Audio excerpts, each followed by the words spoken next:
Zoom meeting. Now,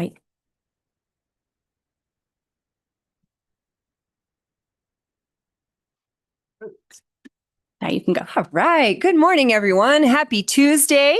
So we are going to start with the Pledge of Allegiance, followed. Was that me? Okay, we're going to start with the Pledge of Allegiance, followed by a moment of silence. So if you could all please rise.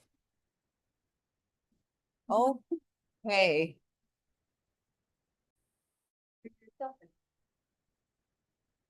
We good? Okay.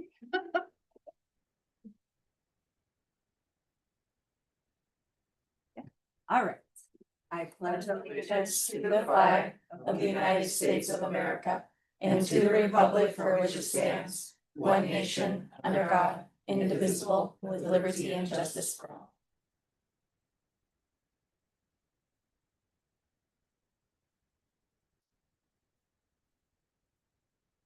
Thank you, everyone. Before we call roll, just a couple of housekeeping items for board members who are present in person. There's a microphone directly in front of you. When the microphone is red, it is not live. Please click on the microphone when you'd like to speak. The mic will turn green and then you can say what you need to say. Once you are done, please push the mic again so it turns red. For board members participating via Zoom, please stay on mute. If you would like to speak, please push the hand icon to indicate you would like to speak. This will help me know that you have something to say, and I will make sure you have an opportunity. For charters and applicants on the agenda that are participating via Zoom, please stay muted until your item is called. Once your item is called, board staff will introduce the item, and then I will call on you to address the board. At that time, you may unmute yourself. And finally, for charters and applicants on the agenda participating in person, once your item is called, board staff will provide a brief introduction and answer any questions board members have for the staff. Then I will request that the representatives for the charter come up to the podium to address the board. All right, Ashley, can we have a roll call, please? President Montier, Present. Vice President Close, Present. Superintendent Designee Miller, Here. Miss Barr, Present. Dr. Crockett, Present. Miss Foster, Miss Jones, Here. Mr. Ruiz, Here. Mr. Stratton, Mr. Swanson. Here. You have a quorum. Okay, and with that, we move on to the superintendent's report with Superintendent Designee Miller. Good morning. Thank you, President Montier. Superintendent Horn's May report. The superintendent is pleased to announce that the Arizona Department of Education has identified essential standards for the upcoming 25-26 school year, using stakeholder work groups and public comment to inform the work. Essential standards are individual standards that have been targeted for emphasis and therefore shall receive a greater proportion of questions on the AASA state exam. The state exam for grades 3rd through 8th grade is developed based on a standards blueprint approved by the State Board of Education that includes individual standards grouped into clusters and identifies an allocation of questions for each cluster. Identified essential standards will receive the maximum number of questions allowed by the standards blueprint. Potential benefits include increased focus and reporting with increased cluster level data for LEAs and teachers. The state assessment will retain the same length and duration, and all standards remain valid and subject to inclusion in each year's AASA. Therefore, a disruptive curricular change should not be needed to prepare for student mastery. For more information and the detailed ELA and math essential standards, please visit the academic standards page on the ADE website. The department has also released additional resources to help with planning and implementation, including Passport, the digital academic standards portal that offers easy navigation through standards, copy print export features, standards association discovery, and is compatible with student information systems. Also, ADEL, the Arizona Digital Educators Library, where you can explore standards, align resources and videos, create robust lesson plans, and design and assign student formative assessments. Explore more about Passport and Adele at standards.azed.gov. Also, for PD and training opportunities for both of these resources, you can contact edtech@azed.gov. That concludes the superintendent's report. Thank you. Thank you so much. And moving on to item E, Executive Director's Report with Ashley. Good morning, President Montier, Vice President Close, Superintendent Designee Miller, and board members. As I do each month, I want to update you on the approved amendments and termination agreements that have been approved since our last board meeting. If you can go to the next slide, please. Thank you. As you can see, we have no new surrenders since April, and I have not, along with you all, have not approved Arizona Online Instruction Amendment requests. So that's for programs or new schools. And then for amendments approved in April, I did approve 32 amendment requests. Those are more technical in nature, like governance requests and change in school civic, change in grades, that type of thing. And then for school reviews, our team is very busy at the end of the school year, just completing out our reviews and making sure that we get our last pop-in visits done. But for school reviews completed, we completed 21 interval reviews and 1 renewal, and then we conducted 35 on-site visits. And then I'm going to hand it over to Rachel to give you an update on new charter applications. Good morning, President Montier, Superintendent Designee Miller, and board members. After you approved the new charter application instruction revisions, I wanted to come back to you post-submission of applications this year with a little update. So, wanted to update that this year we had 20 letters of intent submitted from interested applicants. Those were submitted around the time that training took place. 17 of those groups chose to engage with us in what we call our applicant support or letter of intent meetings, where we work with those individuals to help them just understand any pitfalls that could come from the model they're choosing or any other things that might be happening with their application. Of those 17 that we met with, we had 12 submitted applications by the deadline of April 23rd. At this time, board staff has completed their reviews of those applications, although not all applicants have been notified at this time. It takes some time to put that language together. And we do have 10 administratively complete applications that have started being released to our technical review panels. I am excited to announce that we are seeing a greater diversity in our applicants this year. As you know, we've seen a large number of online schools interested in starting in Arizona in the last few years. That's been the bulk of our application submissions. But this year, we have only 3 online out of the 12 that were submitted. Sorry, 3 online out of the 10 that are moving forward. We have STEM schools, a conference-based model, an athletics-focused school, a school focused on financial literacy, and an inquiry or project-based learning school that is looking to come through our portfolio. We also are excited to see that more communities are represented this year. We have applicants from Flagstaff, Gila Valley, Mesa, Phoenix, and Buckeye, as well as the online schools that would support the whole state. That's my update for today, but I just wanted to let you know kind of where we are as we're moving forward into our substantive review process, and I'm happy to answer any questions you might have. I actually have one question. So in comparison to new charter applications previously, what are we looking at as far as charters coming in?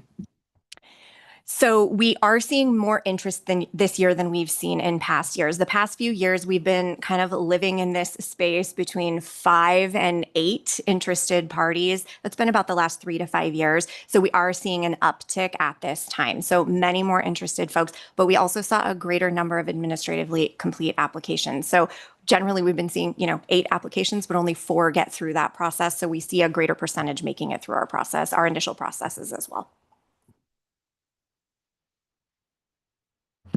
Okay, and then moving on to additional information on our board's legal matters. The board issued a notice of intent to revoke for American Virtual Academy on March 4th, 2025, due to failure to meet academic performance expectations. The hearing has been rescheduled and is now set for July 28th through the 30th of 2025 before the Office of Administrative Hearings. Additionally, we are working through some consent agreements There is a letter grade consent agreement for Imagine Superstition Middle School, in which the charter holder has for review at this time. And then we have the financial consent agreement for Accelerated Learning Center, Inc., and that agreement has been sent to that entity as well, and they're working through council on that. For further updates on legal matters, I will be updating you at our next meeting. And then all right, now we're updating. I'm going to give you an update on our ASBCS online future changes. So really excited to update you all this, like I said, our future changes. So 2 of the upcoming enhancements to ASBCS Line will be implemented in the near future. While these updates are not happening immediately, I wanted to give you an update so that as we work through the summer, you have this information. The first change is to change the color of resolved issues on the operational dashboard. We've heard feedback from charter holders regarding the appearance of resolved issues remaining pink on the operational dashboard. Resolved issues will appear now with a gray and green stripe pattern, as shown in the table included on this slide. The overall does not meet status for the measure will remain unchanged. However, as you see, the resolved measure has been changed to the stripes. This update will go live on July 1 with dashboards updated retroactively to FY 2022, and all issues resolved beginning in FY 26 will display the new pattern. Again, this is a future update that will happen in July, but we do anticipate sending out additional communications to charter representatives in the community in future weeks. Okay. The second change that I want to introduce you to regarding our ASBCS online system is what we consider a new charter admin user role. Currently, only charter representatives have system access to our ASBCS online system, as they are authorized individuals responsible for submitting and signing official documents. However, we recognize that many charter representatives delegate tasks such as uploading documents or preparing amendment requests to other staff. To support this need, a charter admin role has been created in the system that will allow designated staff members to assist with system functions without being named as a charter representative. While charter admins will be able to perform most tasks within the system, only the charter representative will remain and retain the ability to sign items or submit items to our board. We will send additional communication about this as well in the next couple of weeks. So these are 2 changes, like I said, that will be coming in the future, but wanted to make sure that we provided you this information before doing so. But all of these, or both these 2 changes, are changes that have been requested from the field. Okay. And then moving on to our last item under the Executive Director's Report. Sorry, Dan. Before we continue, I'd like to take a moment to introduce Annabella, who recently joined us as a project assistant intern. She'll be supporting a range of projects within our office and will be working closely with Joanna as she continues to develop and enhance strategic initiatives. Annabella, would you please come up and introduce yourself to the board?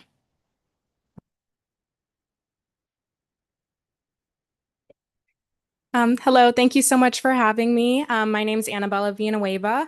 I'm currently pursuing my master's degree at Arizona State University studying project management. And it's my 2nd week here with the board working directly with Joanna and Alyssa as a project assistant intern, gaining some experience in project management as well as in the public service sector. A little bit more about me. I'm born and raised in Arizona. I currently live in Ahwatukee. I absolutely love it here in Arizona and plan on being here for the foreseeable future. And I went to Horizon Honors Charter School for high school. I had an excellent experience there. And so that's something that made this internship really stand out to me. I'm super excited to be here. Thank you so much for having me. And yeah, thank you.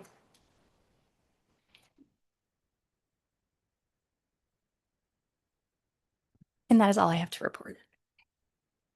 Well, we are glad to have you, so welcome, and thank you, Ashley, for your report. Moving on to item F, call to the public. We received 1 written public comment for agenda items J, 2A, and B, Imagine Rosefield and Imagine Avondale Middle Schools. The comment is included in the posted agenda on the board's website, and we have not received any requests to speak at this time. So moving forward to item G, consent agenda. Yes. Madam President, Yes, I ma'am. must recuse myself from the consent agenda since I am employed by Great Hearts. Okay, so let's just make that a note. Ashley, does that mean that we still have a quorum if as need be? That is correct. You do have a Wonderful. quorum if you want to take the whole consent agenda together. Okay, All right. Do we have a motion for the consent I'll agenda? make that motion to approve the consent agenda as presented. All right. We have a motion. Do we have a second? Second. Oh, Jim beat ya. All right. Motion made in second. Ashley, can you please take roll? Vice President Close, Aye. Superintendent Designee Miller, Aye. Miss Barr, you recuse yourself. Dr. Crockett, Miss Jones, Aye. Mr. Ruiz, Aye. Mr. Swanson, Aye. President Montier. Aye. Motion passes. All right. Miss Barr, come on back.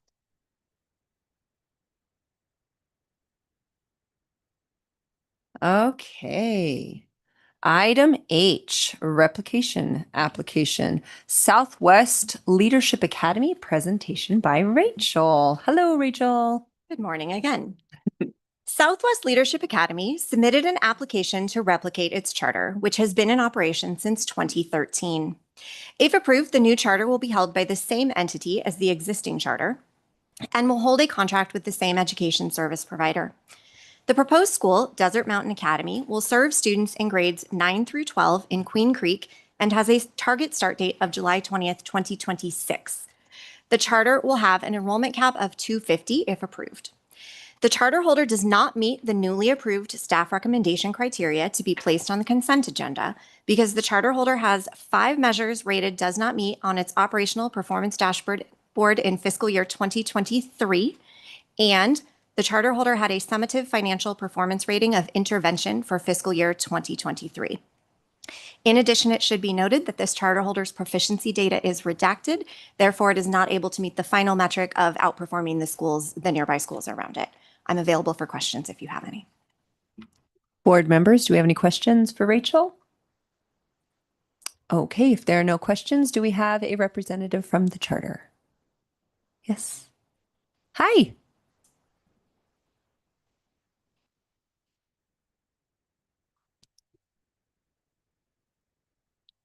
Go ahead and push your mic. I can hear you, but wonderful. Good morning. Good morning, Madam President, Vice President, Superintendent Designee, distinguished board members, and Executive Director Berg. Thank you for having us today and considering our charter replication. I wanted to introduce, my name is Brian Heath. I'm a board member for Southwest Leadership Academy. Back in the back row is Mike Gant, our founding board member of 11 years ago and current president of the board.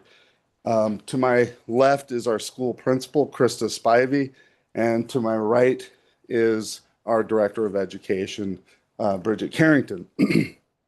So I just wanted to talk about basically what we're doing out at Southwest Leadership and why we wanted to do the replication. This all started 12 years ago with, hi Binky, we operate, our charter management organization operates group homes all over the country. And we had done a lot of work with the leading researcher at the time on evidence-based practices, Dr. Ed Latessa. What Dr. Latessa told us over and over was, if you send these kids back to their communities, and the number one risk factor is that they need aftercare. And if they don't have aftercare, they won't be successful. They'll go back to your group homes, back to reoffending if that's the case. And basically, we struggled with that. Well, how are we going to do aftercare when there is not a lot of funds to pay for aftercare? Harvard did a research that said that the biggest difference between children who graduate and don't graduate that are at risk is one caring adult. Well, we know we're in the one caring adult business. And so we said, and if we can't find aftercare dollars, why don't we do a school in their community so they don't fall through the cracks? So that's what we did 11 years ago. And I'm proud since then, year to date, our attendance rate, which is one of the biggest issues at charter schools, has increased to almost 81% with chronic absenteeism reducing by 7.5% in the last year. Our graduation rate average for the last 3 years is 73%, with an increase of 20% of school year 22 to 24. We have an average with our McKinney-Vento kids. We have an average of a 70% graduation rate. Our school accountability has been a B for the last 3 years. And that was before those 3 years when that whole thing was going through a number of changes, so it couldn't change. And they're not just excelling in the classrooms academically. We believe that engaging them through sports and trades is important. They've been school champions, state champions in football, soccer, and basketball. And I just wanted to share that the creed of the 2014 state championship basketball team, they adopted in their first year kind of this creed that we followed, and then we won the state championship. It actually became a mantra for our school and our expectations, and it goes like this. When desire intersects discipline, ordinary people become extraordinary. When extraordinary people unite, a culture of success becomes defined. When success becomes defined and repeated, champions are born. Madam President, that's the whole goal. That's what we're trying to accomplish, and that's why we humbly come before you with this request for replication. Thank you. Board members, do we have any questions? Binky looks like she's ready. Member Jones. First off, I want to thank you for coming before the board. We appreciate all your efforts. I know in looking at your data in the A through F accountability for alternative schools, I've seen some really good growth over the course of the last few years. And specifically some of those metrics, it looks like that you are earning, the maximum points on those, especially college and career readiness.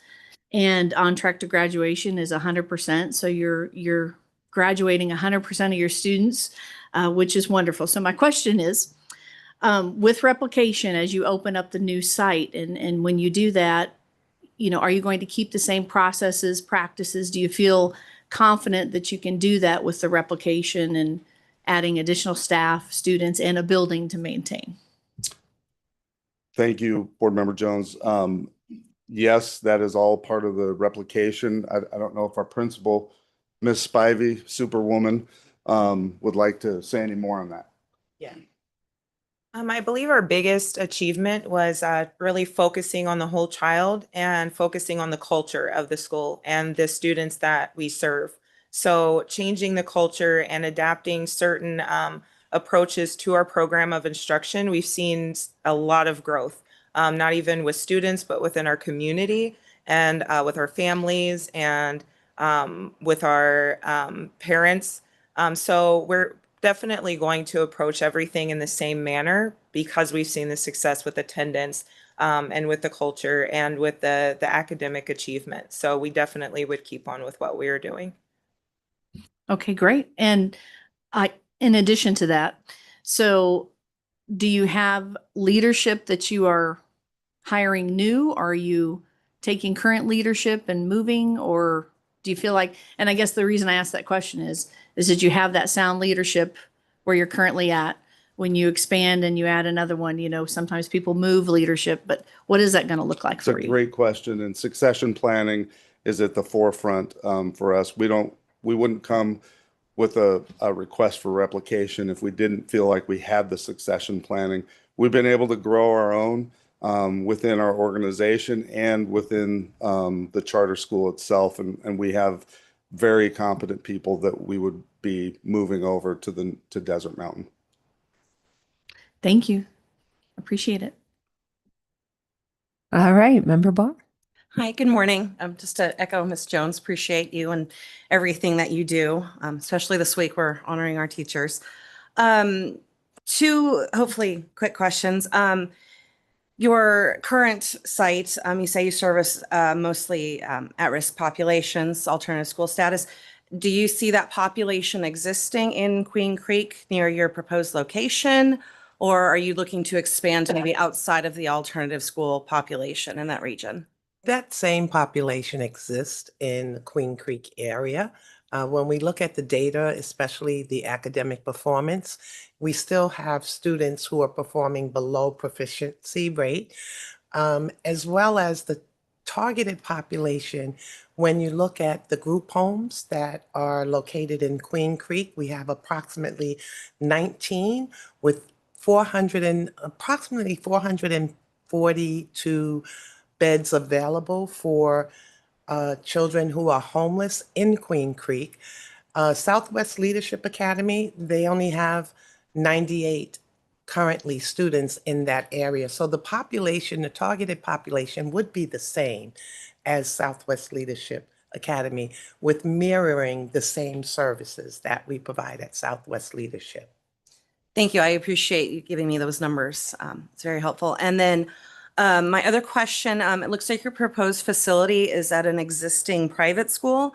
What is the plan for sharing a location? Are you going to be in the same building? Are you going to be getting materials from them? How is that sort of partnership going to look?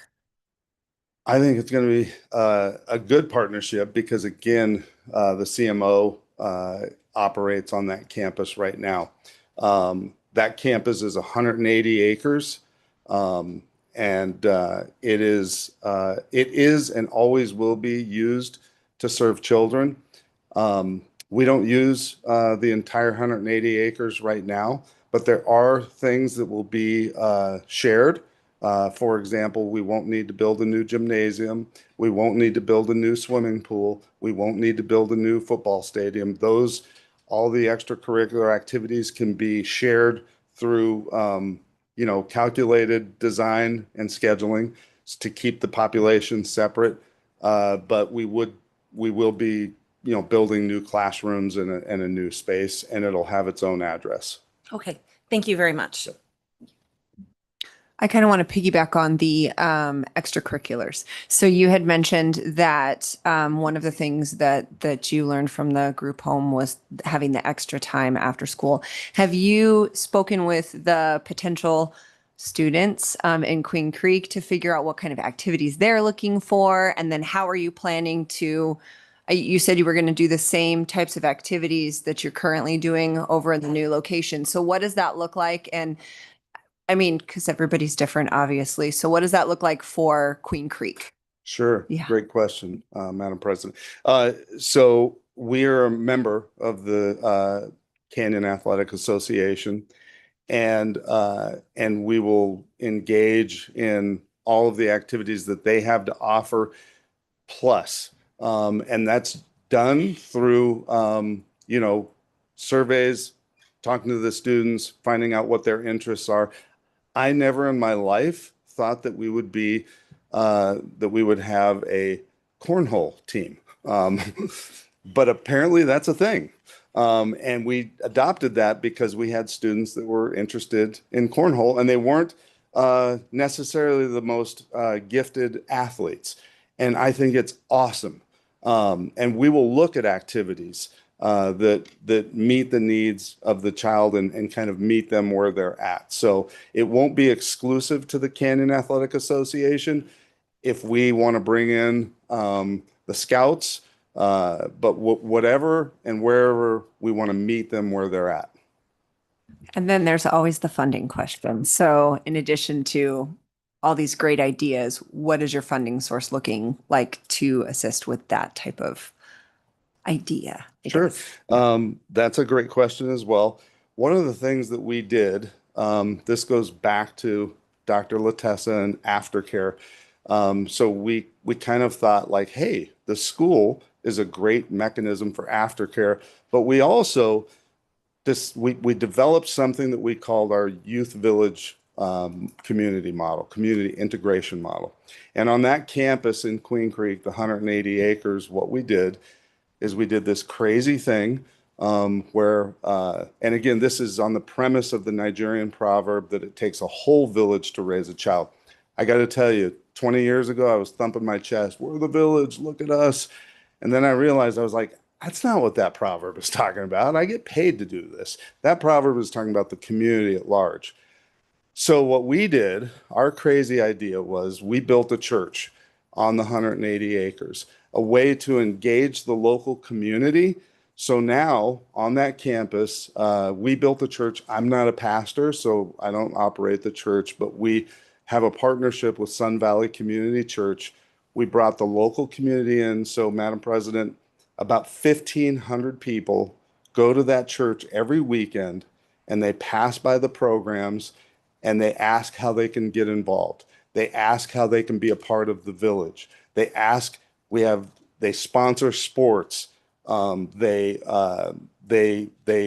donate their time, their tutors, but it truly embodies it takes a whole village to raise a child by engaging the local community. Oh, do you have a question, Member Jones? No. Okay. Looking down the line. Mr. Ruiz, do you have any questions at all? I can't see you, so just want to make sure you don't get left behind. No, I'm good. All right. Wonderful. I love just popping the screen. Hey. Okay. If we don't have any other questions, do we have a motion? Yes, we do. I move, based on the information contained in the board materials and presented today, to approve the request to grant the replication charter requested by Southwest Leadership Academy to establish the school Desert Mountain Academy in Queen Creek, serving grades 9 through 12 with an enrollment cap of 250. We have a motion. Do we have a second? I'll second. All right. Ashley, can we get a roll call, please? Vice President Close, Aye. Superintendent Designee Miller, Aye. Miss Barr, Aye. Dr. Crockett, Aye. Miss Jones, Aye. Mr. Ruiz, Aye. Mr. Swanson, Aye. President Monteith. Aye. Motion passes. Congratulations. We are very excited to see what you bring to the table. Absolutely. Have a great day. Happy Teacher Appreciation Week. Go teachers. Okay. Next on our list, item I, charter renewal, PIMA Prevention Partnership. I'd like everyone to say that 5 times fast. Presented by Rachel. I do not accept that challenge. PIMA Prevention Partnership, entity ID 90536, submitted a charter renewal application package on February 11th, 2025 to continue operation of Arizona Collegiate High School with a current enrollment cap of 300. Arizona Collegiate High School serves grades 9 through 12 in Phoenix. As part of the renewal process, staff conducted an academic systems review using a desk review on February 18th, 2025, and a pop-in visit on November 12th, 2024. During the academic systems review, specific areas of the charter contract are reviewed to ensure a charter holder is in compliance. At this time, the charter holder is in compliance in all areas. The charter holder currently meets the board's academic, operational, and financial performance expectations, but due to a rating of intervention for fiscal year 2023, the charter holder is not included on the consent agenda. I'm available for questions should you have any. Board members, any questions for Rachel? All right. Do we have a representative from the charter? Hi.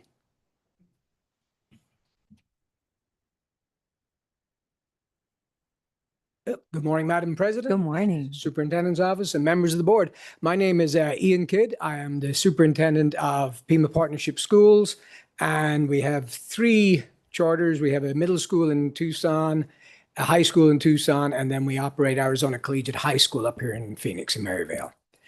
And what ended up, we did our charter renewal process, and in FY23, there was that anomaly in that they did not count your cash on hand. So we were just a smidgen underneath the requirement. So we went into intervention and we submitted our quarterly reports. And then this year we submitted our audit, and I believe we met all of the requirements in that respect. So that was kind of where we ended up to hanging out with you guys this morning. So I am available for further questions, really and truly. Questions? First off, I want to thank you for being here. We really appreciate it. And I just want to commend your leadership and your group for the growth you've made over the course of the years.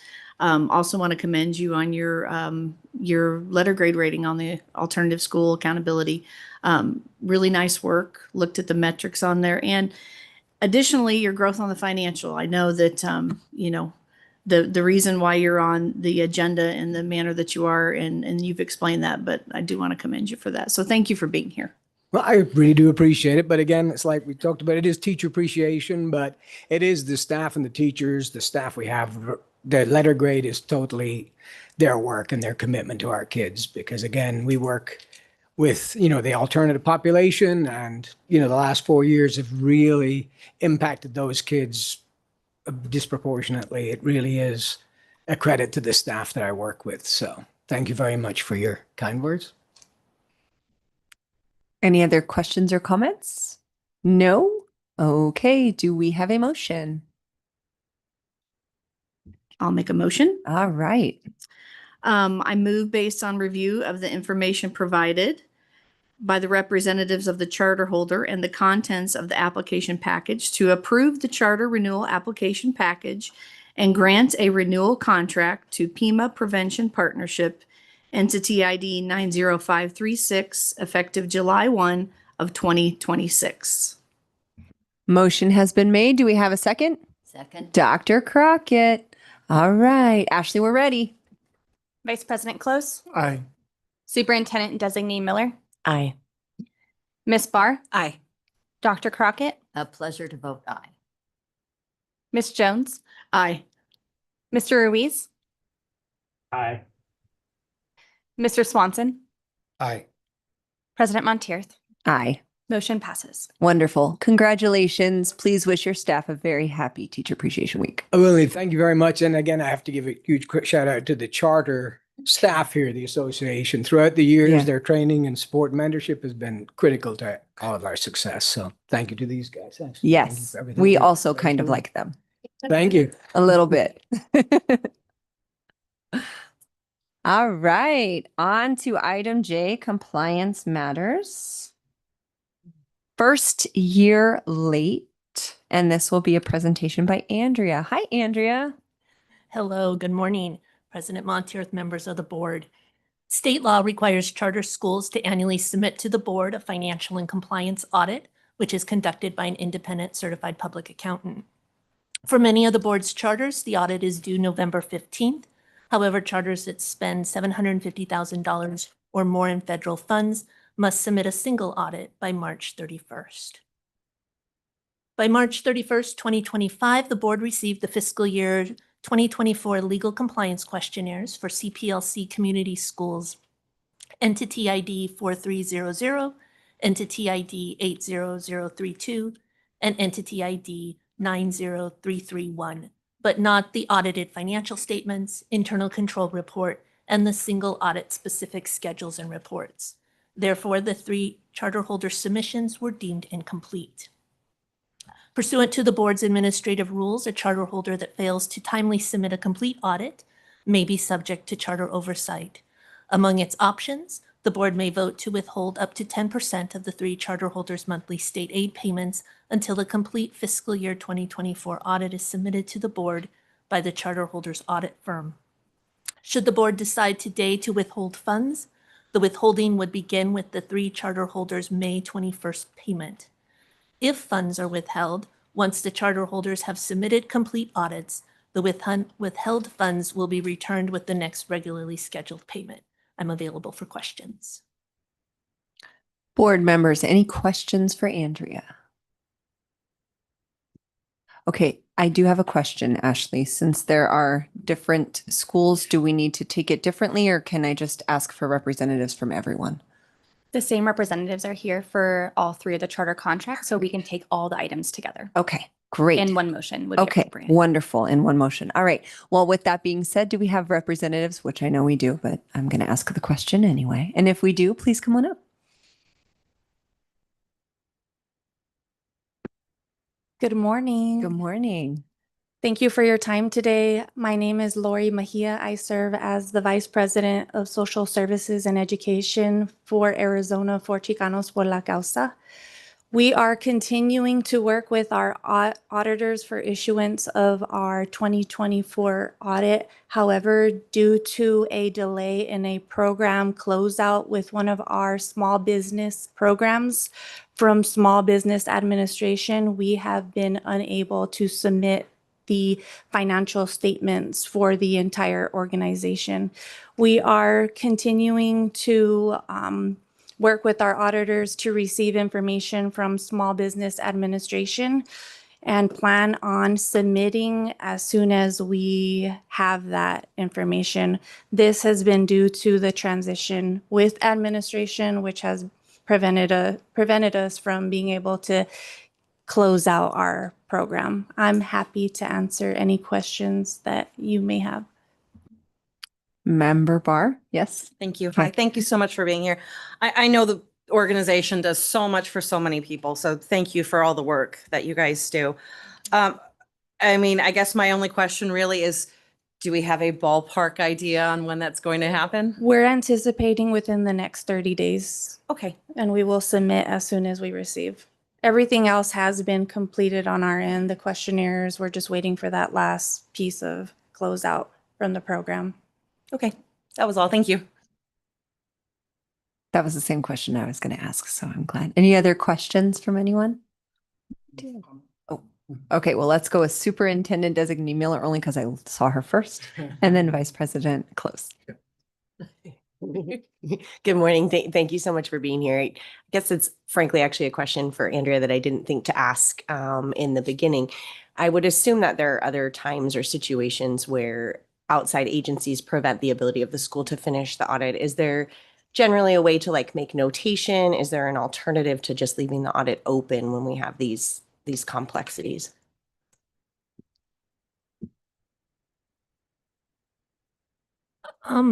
I suppose that you can proceed however you would want. I'm trying to think in recent history. I don't know that any other charter has been in kind of this specific situation to be able to say what was done. I do know that I can support what she's saying. The reason we got the questionnaire is because that's what the schools can control, and the rest of it is kind of outside of their control because of the larger organization that they're a part of. Thank you very much for that clarification. Okay. All right. Vice President Close. Just want to make a quick comment. I'm a participant in a couple of other organizations that have been affected by some of the things that you have been. And I just want to compliment you on your calm demeanor because the staff in these other organizations did not act like this when they were affected by these holdups. Thank you. Day by day. I would just like to say that I feel I'm glad that it's only going to be about 30 days, give or take, because that obviously could be a lengthy process. So we will all cross our fingers for you so that you can put this behind you and move forward for sure. So if there are no other, oh, there are, just kidding, Member Swanson. Thank you, President Montier. So I guess I want to make sure I understand. And again, thank you for all the stuff that you do. And I'm sorry you're in this position. And I hope it is just 30 days. Is there anything that would have prevented you, this issue with the Small Business Administration, would it have prevented you from doing the single audits of the 3 schools? Because if they're outside of that? We are required to submit the entire package of Chicanos por la Causa, so yes.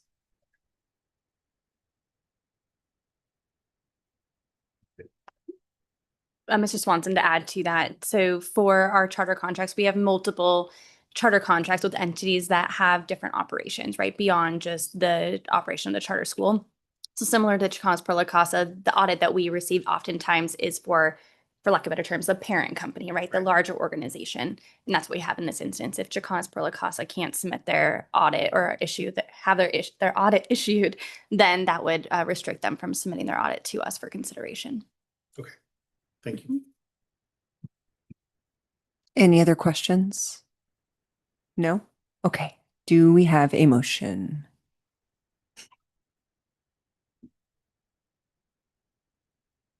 Huh? Or yes? Okay. All right. While I do compliment you on your demeanor, the situation is what it is, and I need to make this motion according to our regular policies. So I move to find that CPLC Community Schools Entity ID 4300, Entity ID 80032, and Entity ID 90331 are not in compliance with state law and the charter contract due to their failure to timely submit a complete fiscal year 2024 audit and to approve withholding 10% of the charter holder's monthly state aid apportionment until a complete fiscal year 2024 audit is submitted to the board. Motion has been made. Do we have a second? I'll second. Okay. Ashley, roll call, please. Vice President Close, Aye. Superintendent Designee Miller, Aye. Miss Barr, Aye. Dr. Crockett, Aye. Miss Jones, Aye. Mr. Ruiz, Aye. Mr. Swanson, Aye. President Monteith. Aye, but I'd like to just say one thing. I understand that it's not the school. It's just the way that your organization is set up. That's the concern. Okay. With that, motion passes. Okay. All right. Thank you, everyone. Moving on to, oh, yes, absolutely. I just want to Peter. say, I hope that anticipated 30 days is less than. So. Yes, we all do. Very much. All right. Item J2. Hold on just a second. I'm sorry. Are we taking, so we're going to take these separately? Okay. Just wanted to make sure. Item 2. I'm going to mess this up. A, Imagine Avondale Middle School presentation by Andrea. President Monteith, members of the board, charter holders are required to annually submit either a financial statement audit or single audit to the board. Pursuant to the board's requirements, financial statement audits are due by November 15th. Pursuant to federal requirements, single audits are due by March 31st. For Imagine Avondale Middle, Inc., board staff issued a single audit extension of the fiscal year 2024 audit submission deadline. In granting the extension, board staff advised the charter that if it was subsequently determined that the charter holder is not subject to a single audit, the extension will not apply, and the charter will be required to submit a financial statement audit by November 15th, 2024. On April 24th, 2025, the charter holder submitted a financial statement audit to the board instead of a single audit. As a result, the fiscal year 2024 audit was submitted more than 5 months after the applicable deadline of November 15th. Subsequent to the audit submission, board staff obtained information from the charter holder's audit firm identifying the charter's total federal expenditures as approximately $618,000. Based on federal requirements, the threshold for a single audit is $750,000 or more in federal expenditures. Today, the board may find there is a basis for issuing a notice of intent to revoke the charter contract, but direct staff to develop a consent agreement, or the board may vote to issue a notice of intent to revoke the charter contract. I am available for questions. Any questions for Andrea? All right. With that, oh, yes. I'm go ahead. sorry, really quick. I know that Imagine is a larger organization than just this one school. Were all the other Imagine schools audits submitted on time? That is correct, other than the 2 on today's agenda. Okay, thank you. Yeah, President Monteith and board members, just to kind of add on to board member Barr. So just to clarify, so the school, this is the first year, there hasn't been any other submissions that were late for this particular school. Yes, I only went back to 2023. Okay. And for Yeah. those 4 years, or 2020, excuse me, Yeah. for those 4 years, they were not submitted late. It's Okay. likely none of the ones prior to that were either, but I know for the prior Okay. 4 audit cycles, they were timely submitted. So this is the first time something like this has happened for this Correct. particular school. Okay. Thank you. Oh, any other questions for Andrea?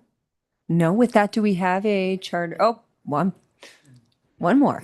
Andrew, I'm sorry. How does this situation get rectified at this point?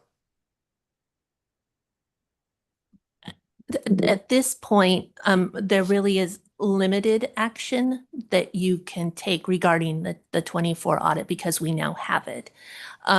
So you could set something up related to the 25 audit.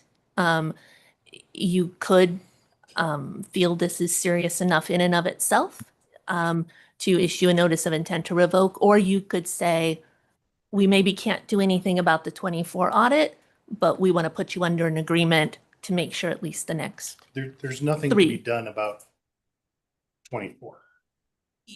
There is nothing. I mean, we do have the audit now and it was submitted late. Thank you. Member Swanson, if I may add to that, in the past when we've had charter schools who have been in a similar situation, we have, the board has decided to put them onto a consent agreement, which would ensure for 5 years that they are not in this situation again. And we have had conversations with both of the charter representatives for Imagine, so they are well aware that in the past, that is what our board has done. And I believe they spoke to that in their public comment as well. Okay, I'm going to have a longer wait time. Any other questions for Andrea? I have Okay. a Oh, question. Mr. Ruiz. Okay. Does the does the consent agenda have, or not, I'm sorry, consent decree have to be 5 years? The Is that our consent, standard? the consent agreement is actually 3 years. 3 years, okay, consent of 3 years, okay.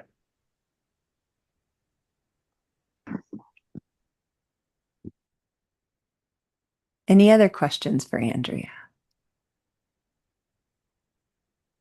Okay, I'm going to ask for a charter representative real quick before we have other questions. Is there a charter representative that would like Yes, to I'm come online. Good morning, President Montier, members of the board and staff. We appreciate your time today and allowing us to discuss this issue. Just on behalf of myself, Monty Lang, and Brad Uchaz, we're both charter representatives.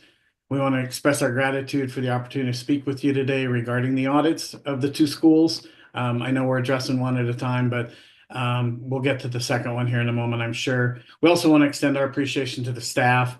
They've been very helpful as we work through this challenge, and we're pretty confident we've already resolved the matter and have plans in place to correct it moving forward.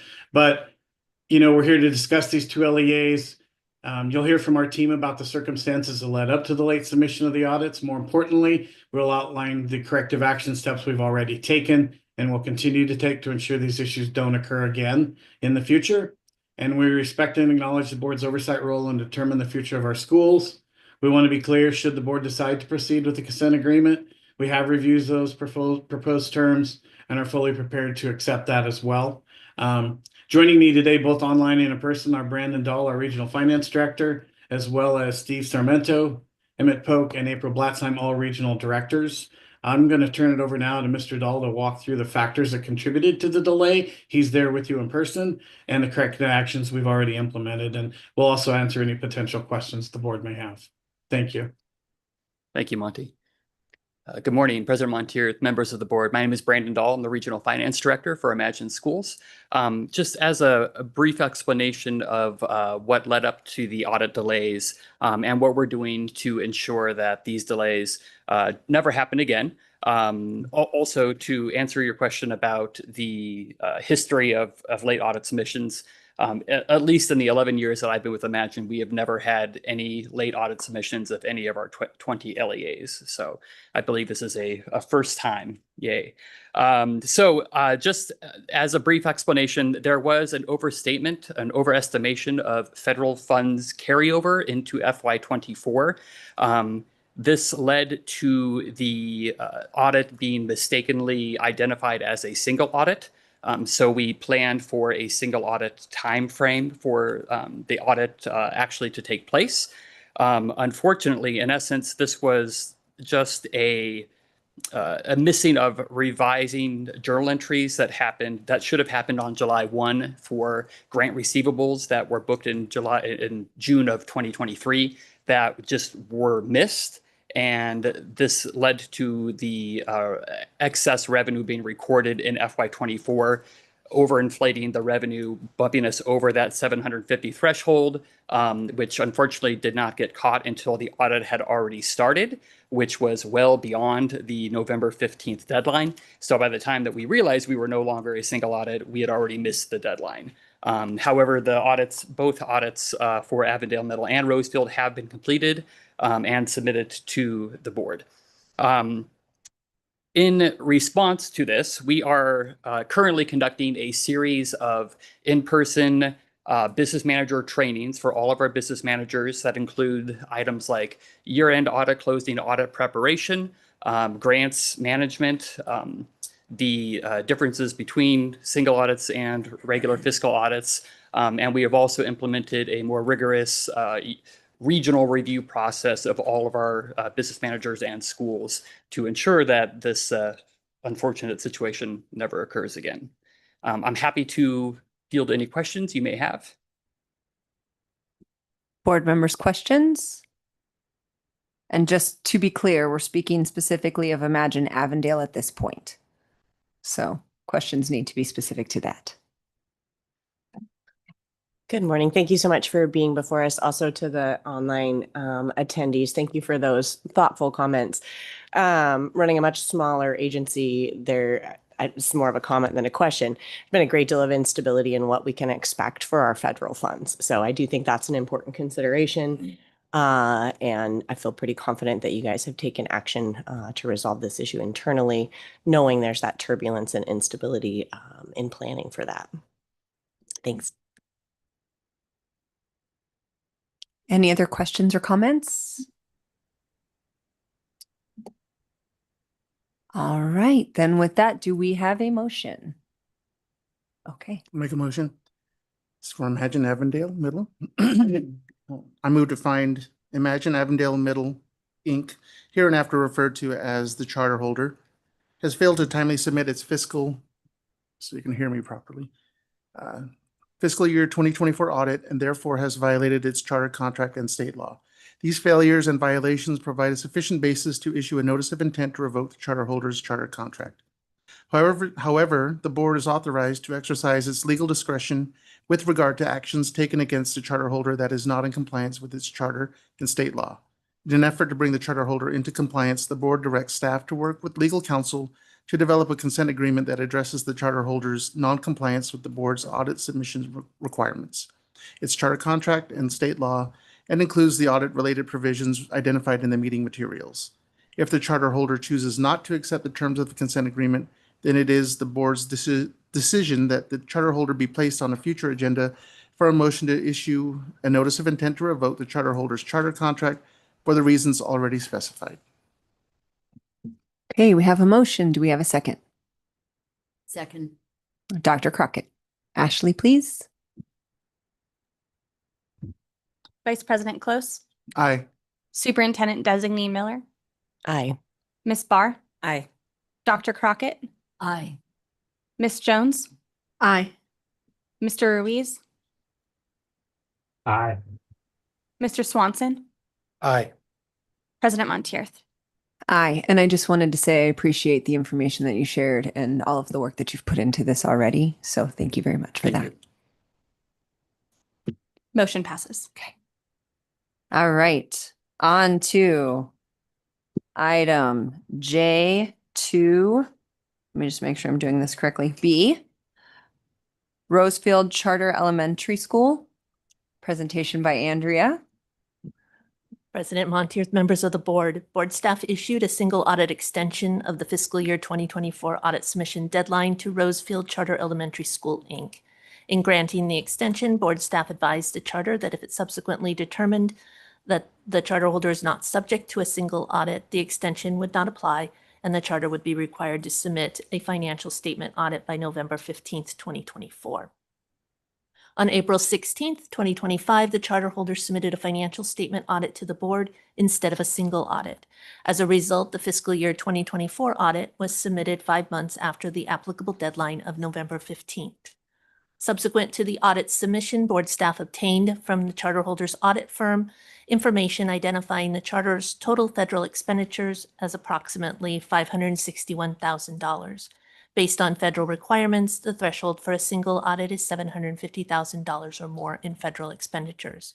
As with the previous agenda item, today the board may find there is a basis for issuing a notice of intent to revoke the charter contract, but direct staff to develop a consent agreement, or the board may vote to issue a notice of intent to revoke the charter contract. I'm available for questions. I'm afraid to ask. Does anyone have any questions for Andrea? Okay, real quick, charter representatives, come on down. I'm just going to ditto my initial previous comments and I'll turn it over to Brandon from here. As fear of sounding like a broken record, it is literally the exact same scenario and situation as Avondale Middle. Same circumstances have occurred. So. I do have one question. Are you guys using the same audit firm for all of your schools? Yes, we are. Is that the same firm that you used the year prior? Yes, Vester and Chapman. Okay, and they're part of the process as well for reviewing whether it be single site or? Yes, they are. Any other questions or comments? Do we have a motion? It's for Rosefield. Yes.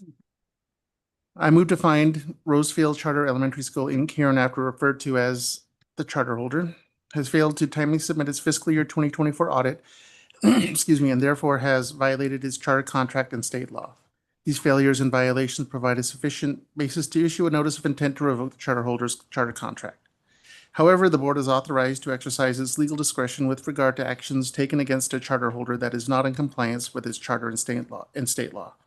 In an effort to bring the charter holder into compliance, the board directs staff to work with legal counsel to develop a consent agreement that addresses the charter holder's non-compliance with the board's audit submission requirements, its charter contract, and state law, and includes the audit-related provisions identified in the meeting materials. If the charter holder, excuse me, chooses not to accept the terms of the consent agreement, then it is the board's decision that the charter holder be placed on a future agenda for a motion to issue a notice of intent to revoke the charter holder's charter contract for the reasons already specified. Motion has been made. Do we have a second? Second. Dr. Crockett. All right, we are ready for a roll call, please.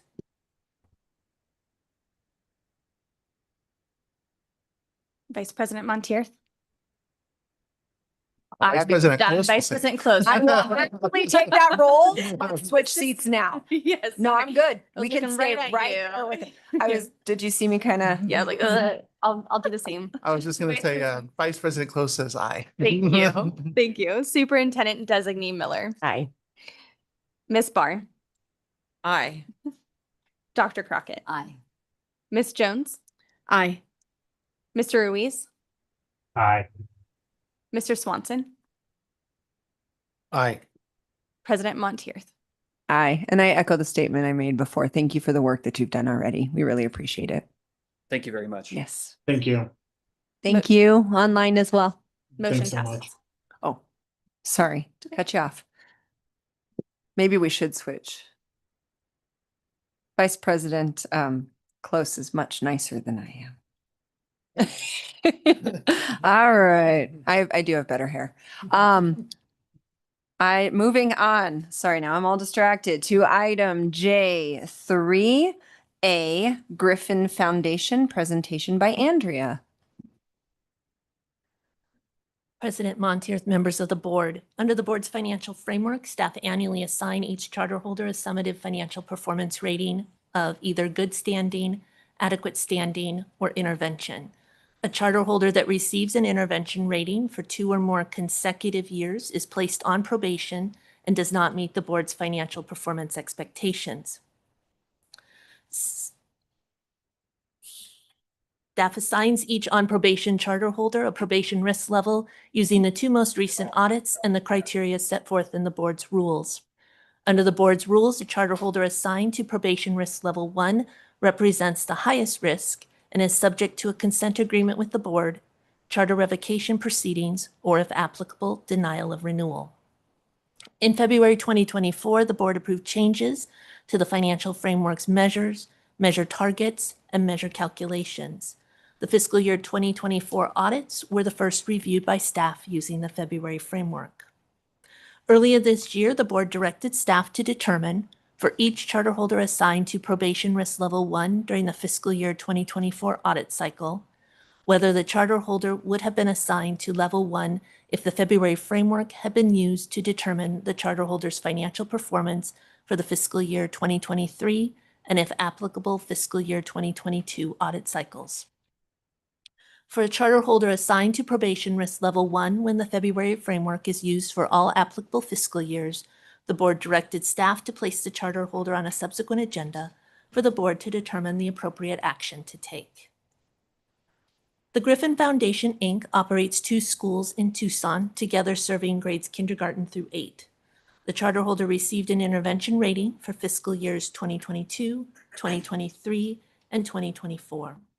Using the criteria identified in the board's rules, staff assigned the charter holder to probation risk level 1 because the charter holder received 2 consecutive probation risk level 2 determinations. The charter holder is also assigned to probation risk level 1 for the fiscal year 2024 audit cycle when the charter holder's fiscal years 2023 and 2022 performance is determined using the February framework. I am available for questions.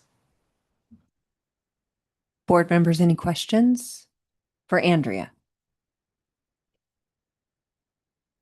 Okay, it looks like we have a representative from the charter online. Do we have a representative in person as well? Okay. All right, we're ready.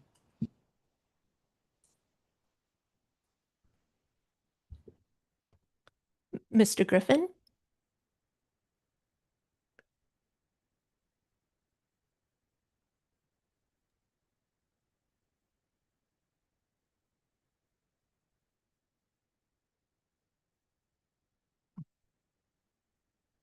Can you turn on your microphone, please?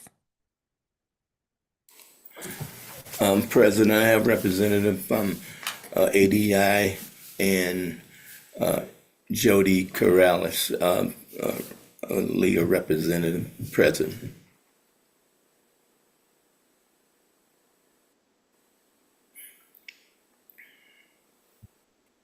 This is Jody Corrales. I'm having some problems with my camera. It just kind of came out of the blue, but can you hear me okay? Yes, we can. Okay. I would kind of just like to update the board on the steps and the discussions I've had with the Arizona State Retirement System. As you know, the main issue here is the Griffin Foundation's debt owed to the Arizona State Retirement System. We are trying to work out a payment plan. However, it's pretty tedious here because the Arizona State Retirement System is requiring a larger lump sum payment than we think may be feasible at this time. But so Mr. Griffin and I are working on ways that we can perhaps generate some funds to pay down that debt, or hope we can get into a monthly payment plan with ASRS to try to tackle the outstanding debt. So, we are trying to work on it. It's an unfortunate situation here. There's about 5 years during the period of 2010 to 2015 where there were no contributions made because there were no deductions being withheld from the employees' paychecks. And, there was a lockout process through the ASRS's website. And, now that that's resolved, we are trying to get back on track. It's just a matter of how we can do so in a timely fashion. And Board member. Oh, I'm so sorry. Go ahead. ADI is present too. I'm sorry.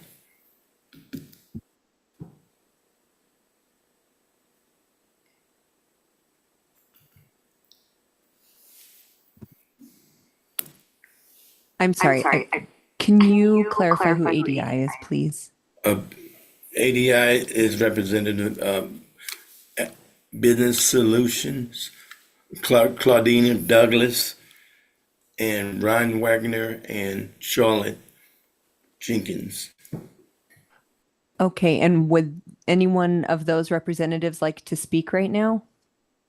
I'm only asking because when I'm looking on the screen, I can see you, and I can't see anyone else. So I don't know if there's a hand raised or anything like that. No, we are here just to answer any questions that you may have of us. Okay, all right. Thank you so much. Then I'm going to move forward with asking the board. Do we have questions for the charter? Mr. Swanson. President Montier, thank you for coming before the board today. This is a really, really difficult situation that you guys have and have put the board in actually as well. So as I see it, there's about $2 million, according to the SRS, that you owe in missed contributions and then accrued interest. So, and with 87 students, I don't see how you ever dig out of that hole. That without, and if you could, I don't see how you do that without significantly decreasing the quality or the ability for you to give a quality education to your students. And there's been nothing that you've said that said we have a plan, we have additional revenue, we have a donor. I don't see that. And you know, I frankly am really worried about taxpayer dollars going into this situation at this point. And I don't know that I can get my head around any kind of solution for you because I haven't heard one. I guess that's not a question. No, but that actually leads me to ask a question. So, my understanding is that there has been a conversation based on what you shared. There's been a conversation with the Arizona State Retirement System about creating a plan. However, we are unclear as to what that plan is and what the conversations have been. So could you give us a little bit more information about that, please? Yes, so I had a video call with 3 representatives from ASRS, and they made it clear at the outset of the meeting that they did not have any settlement authority, but that they would be happy to have the conversation and, you know, kind of throw around ideas of how we can tackle this insurmountable debt, basically. And, you know, there was a discussion of waiving all interest, if we can, you know, make one lump sum payment within the next few months. And that's when I started brainstorming and thinking, well, how can we do that without donor funds or any other capital? But then we did discuss a monthly repayment plan where, you know, the Griffin Foundation can, you know, pay down the debt, you know, going forward for many years. There has been nothing formalized or set in stone. These are just discussions. And I would personally like the, you know, interest waiving option, but I don't know if that's feasible. And if it's not, then we can start, you know, talking to ASRS about a monthly repayment, and, you know, hopefully we can start that. You know, summer is coming and, you know, the revenue is down, so we would probably want to start that in the fall. You know, so I don't have anything concrete, unfortunately, but I can tell you that there have been discussions and there is a willingness to work, you know, on both sides. So ASRS understands the conundrum and is sympathetic to Griffin Foundation's plight and would like to work with the Griffin Foundation. It's just a matter of how we can raise the capital and whether or not a long-term plan is sustainable. And so that's what I am working on with Mr. Griffin and his financial people. Member Jones? Yes, thank you for that explanation. Just an additional question. So approximately what would a monthly, you know, financial plan look like? Like what would that monthly payment look like? And, you know, have you gone through a kind of a trajectory of if you have to make that payment, what type of services or what would be impacted by that? Have you put any scenarios together? Yeah, so the original thought was in order to not have any services or impact or to decrease the quality of education that the students receive, the school would feel comfortable paying $5,000 a month. We think that's feasible, and we think that that would be able to, that amount could preserve the school's status and dedication to providing, first-class education to its students. So that was the amount that we discussed. In all candor, ASRS was not too thrilled with that number.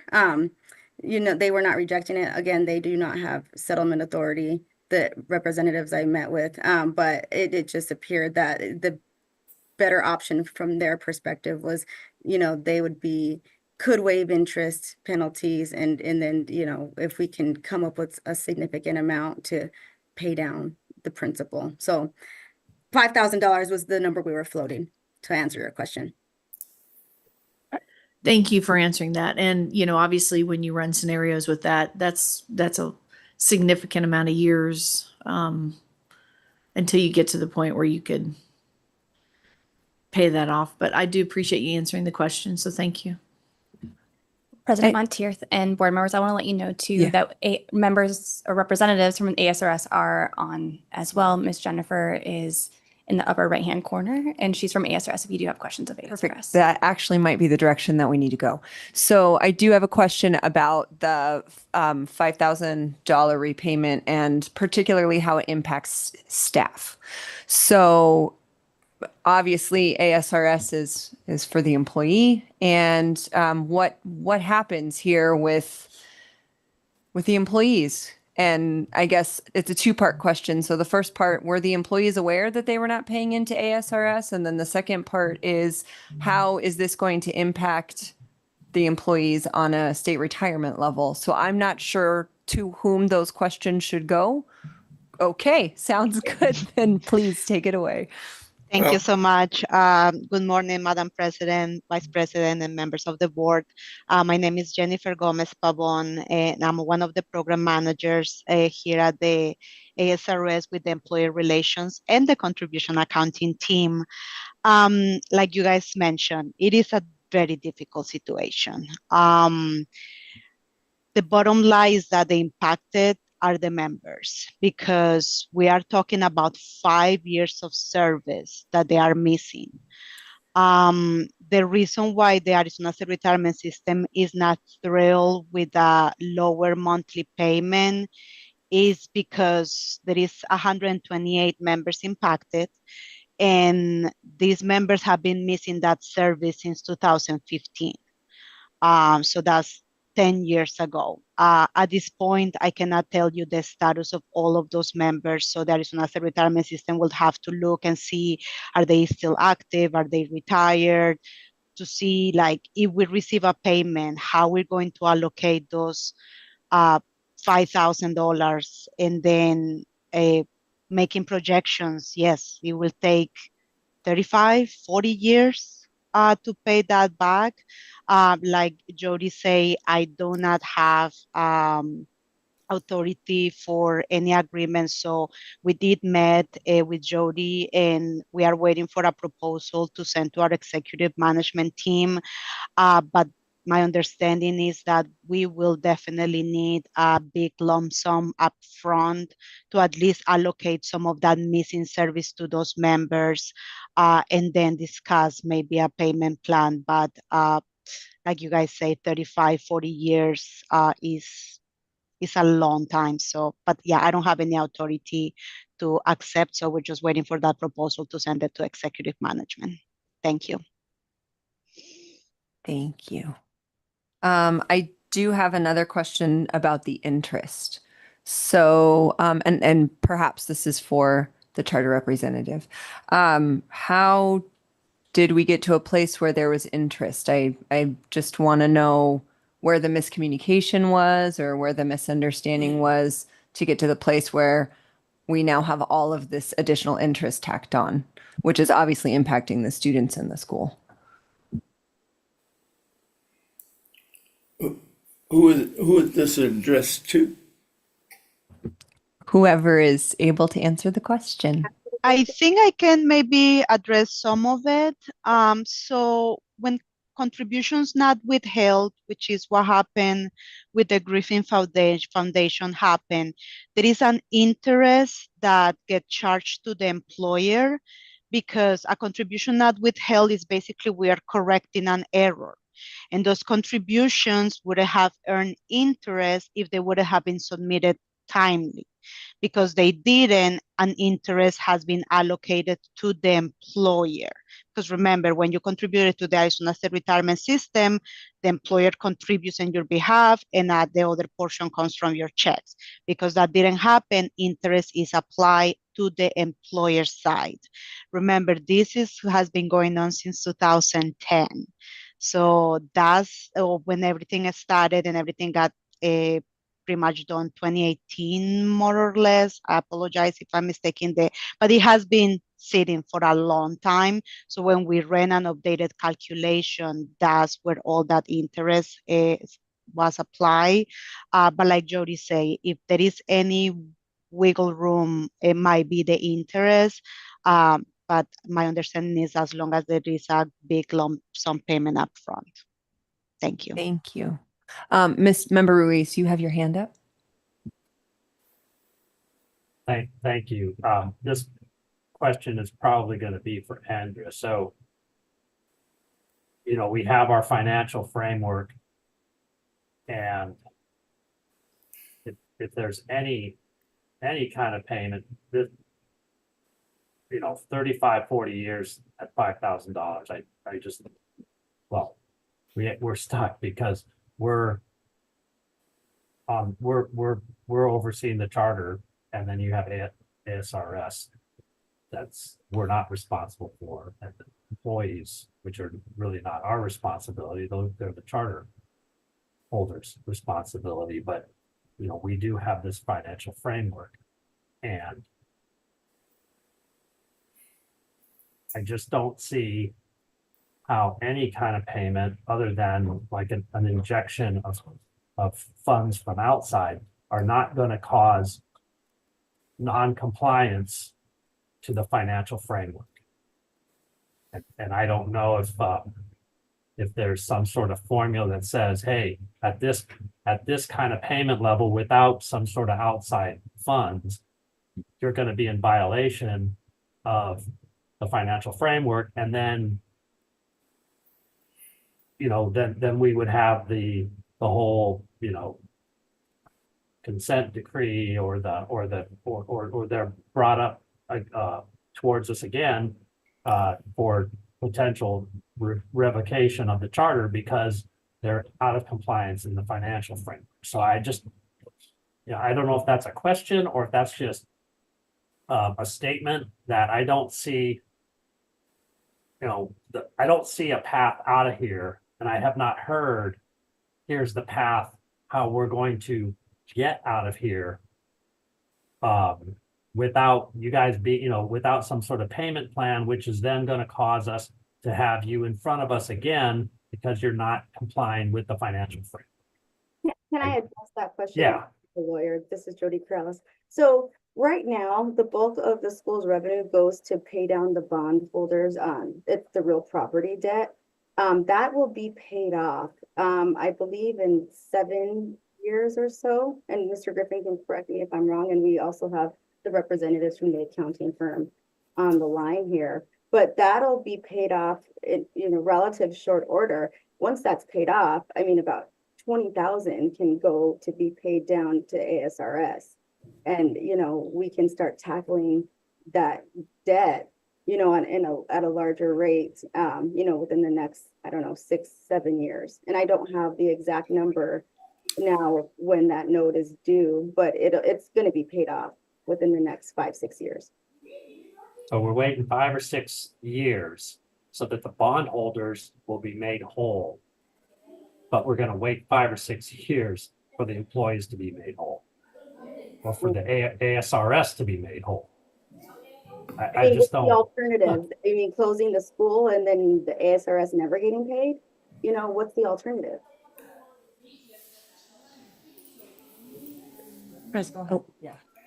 Look, so, I mean, we're talking about a lot of scenarios, but you don't have a scenario, you don't have a deal with SRS that is formalized or even in any kind of position to and take it to us. You know, me sitting here today, again, I just worry about board staff having to monitor this school nonstop for 30 years or 7 years or whatever it is. And then just the quality of education. And I'm frankly, I don't know what happened. You know, according to the letter from the SRS, there was an invoice issued in 2019, and they imply that there was no attempt to try to resolve the issue until now. Frankly, the SRS is in a tough spot. The employees are in a tough spot, but the taxpayers of the state are also in a tough spot. And I'm not willing to keep putting money into this. I would vote to close the school. Well, I want to address that it's not true. There has been communications to resolve the debt since 2019, and that conversation has been ongoing. So these are not just recent conversations. So that's what I want to say. That is not correct. We had the last time that we heard from the Griffin Foundation was in 2021, and then last week. Okay, thank you. Your letter seemed to imply that nothing had happened. So thank you. I'd like to ask a clarifying question, if I might, President Montier. During the 2010 to 2015 time period, were contributions withheld from the checks of the employees and just not submitted to ASRS? They were not. And the reason for that is because the Griffin Foundation had requested to opt out of ASRS, and apparently that was rejected unbeknownst to the Griffin Foundation. So what the Griffin Foundation did during that time period is they thought they were not a part of ASRS, and they actually had a separate 401k company, and they were contributing to that. And so that's what happened. There was just a misunderstanding on behalf of the Griffin Foundation. And so that there was a 5-year period between 2010 and 2015 where there were no withholdings from the employees, but they did have an independent 401k program. So yeah, it's not like the Griffin Foundation took the money from the employees' paychecks but never turned them over. That was not the case at all. So the debt that's currently owed to ASRS would be both the employee contributions that should have been withheld and the matching contributions from Griffin for the 5 years that were never paid into ASRS, correct? Correct. And then the interest, right? Thank you. So since 2015, Griffin Foundation has been making the contributions into ASRS? Correct. Mm-hmm. I find it shocking. I know there's been some comments made already this morning, but just the responsibility that we hold to those employees, I find it shocking this wasn't important enough to appear before this board formally in person to discuss this, as it truly is putting the board in a really difficult position as far as how to move forward.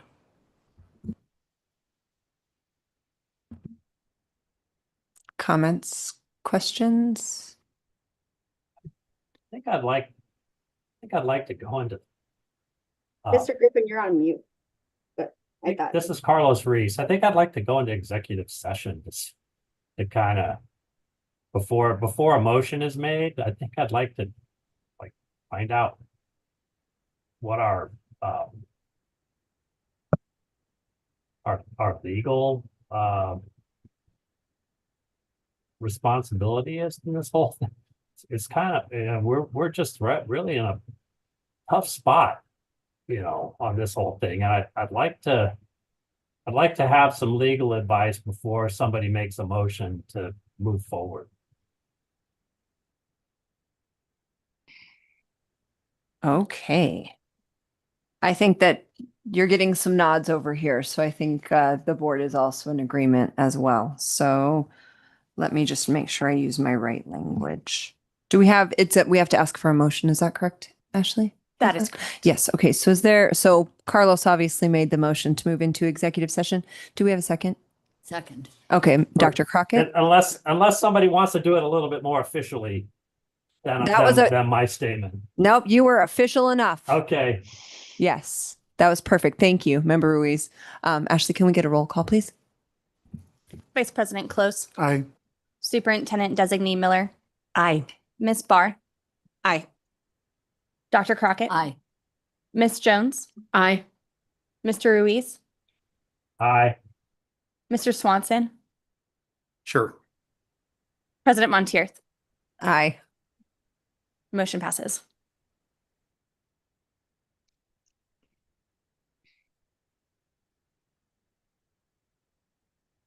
A meeting invite to go into executive session. Oh, did I say it again? Mr. Reeds, we will send you a meeting link to go into an executive session, and for everyone else, you may stay on Zoom or in the meeting location. And for all board members, we'll go into our executive session room. Thank you.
Okay.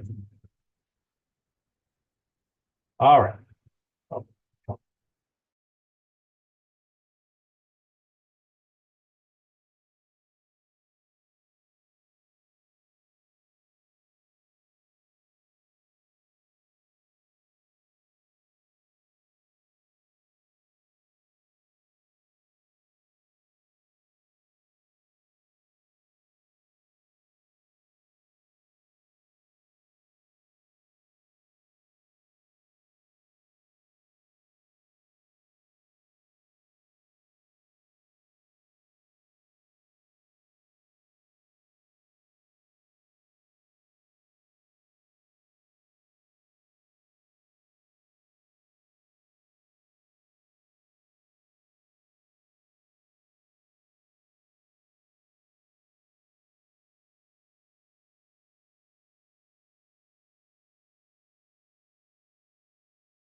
President Montier, I think we are ready to start.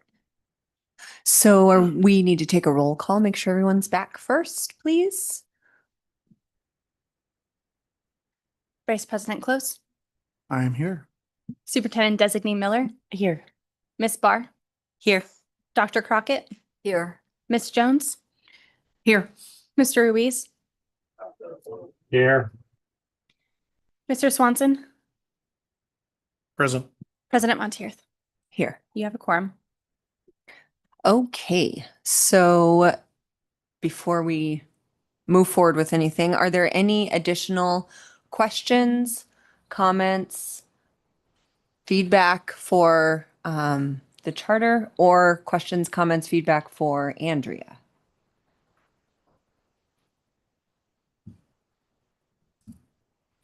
Okay, with that being said, then, do we have a motion? I'll make a motion. Okay. I just want to make a couple of brief comments quickly. Clearly, this is not a comfortable situation for any of the parties here today.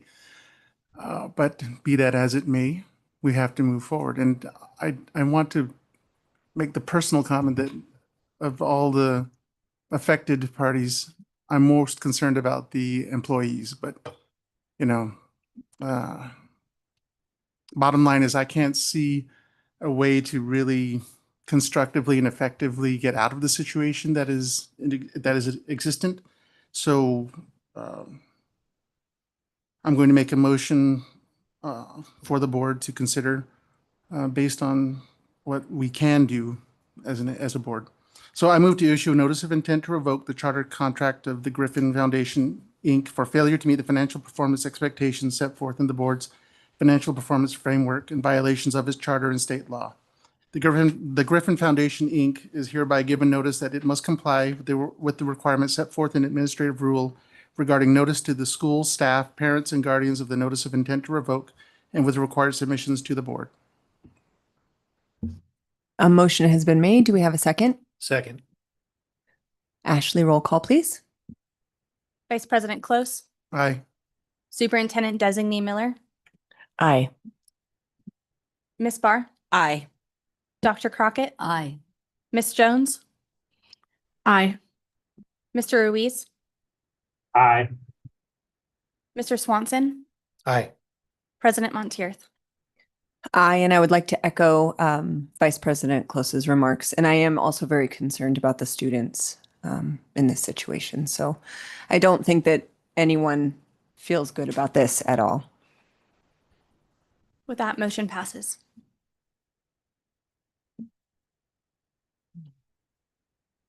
Okay, we are moving on in the agenda to item J4. And that would be Mountain Oak School, Inc. presentation by Cassie. Good afternoon. President Montier, Superintendent Designee Miller, and board members. Mountain Oak School, Inc. currently operates one school serving grades K through 8 in Prescott. During its 10-year interval review in fiscal year 2024, the charter holder received an overall rating of does not meet the board's operational performance standard and was brought before the board for consideration of its noncompliance at the May 13th, 2024 board meeting. The charter holder was granted a consent agreement and the agreement was executed in October 2024. In order to monitor compliance with the terms of the consent agreement, the charter holder was subject to additional oversight, wherein board staff conducted one specialized accountability site visit during the course of fiscal year 2025, which was conducted on April 8th, 2025. Board staff collected compliance documentation consistent with the consent agreement. Among other items, this documentation included a staff list, fingerprint clearance cards, and enrollment documentation. The review identified findings that are in violation of the executed operational consent agreement due to non-compliance with the following requirements: fingerprint clearance cards and fingerprint checks, open meeting law, enrollment, and required website posting. Additionally, the specialized accountability site visit resulted in significant repeat findings from fiscal year 2024 in Measure 2C fingerprinting and 2B enrollment processes. In fiscal year 2024, one of the most significant findings identified in the interval review was related to fingerprinting, in which the school was unable to provide a fingerprint clearance card for a non-instructional employee. As of January 12, 2024, the school advised board staff that they had terminated the employment of this employee. On March 5th, 2024, the school reached out to inquire if they could rehire this employee in a non-instructional position with a level 1 fingerprint clearance card, and board staff clarified that this individual could be rehired in a non-instructional role. In fiscal year 2025, the school provided board staff with a staff list that listed this employee under kitchen support staff. Subsequently, at the site visit, this individual was not included on the staff list provided to board staff, and after board staff observed him present on campus, a separate staff list was given to board staff, which listed this individual's role as specialty. When asked, school staff informed board staff that this individual was acting as the school's music teacher. In communication received subsequent to the review, the school leader told board staff this individual works as a 1099 contract employee, filling various roles, including to facilitate reading and writing workshops in collaboration with our classroom teacher and engaging with our main class through music activities. In fiscal year 2024, the school's enrollment materials were reviewed and multiple compliance issues were identified, leading to marking the charter holder's dashboard. In fiscal year 2025, the charter holder submitted an enrollment packet to board staff for its specialized accountability review, as required by its consent agreement with the board. At the time of its review, in addition to the submitted packet, board staff reviewed the enrollment packet found on the school's website. The two packets were found to be different, and the enrollment packet on the website included the same issues as the packet reviewed, resulting in the charter holder's interval review findings in fiscal year 2024. After the visit to the school concluded, as board staff was preparing the school's compliance report resulting from the visit, an additional enrollment packet was observed to have been added to the school's website that then included additional issues. The two issues regarding fingerprinting and enrollment resulted in the charter holder's operational performance dashboard being marked as a falls far below standard in Measure 2C fingerprinting and Measure 2B enrollment processes. The falls far below ratings are a result of the failures being deemed material and significant to the transparent, safe, and statutorily compliant operation of the school and the charter holder's repeated noncompliance. Pursuant to Arizona Revised Statute 15183R and Arizona Administrative Code R35403F, if the board determines a charter holder does not meet the board's minimum operational performance expectations, it shall consider the charter holder's noncompliance and may subject the charter holder to additional charter oversight, as outlined in Article 6 of the Arizona Administrative Code, including issuing a notice of intent to revoke the charter contract. For these reasons, the board is to determine whether evidence exists that the charter holder is in breach of one or more provisions of its executed operational consent agreement, and or whether evidence exists that the charter holder is in breach of one or more provisions of its charter contract and or federal, state, or local laws regarding their failure to meet the operational performance expectations set forth in the board's operational performance framework for having received two measures rated falls far below standard. If the board determines that a breach may have occurred, the board may take action as it deems appropriate or necessary under state law, which may include issuing a notice of intent to revoke the charter. I'm available for any questions. Yeah. Just for clarification purposes, my apologies, it's a very long document in here. The school is currently already under a consent agreement, is that correct? Yes. Okay, and that is for the fingerprint clearance card issue and the enrollment? Am I missing something else? The open meeting law. Okay.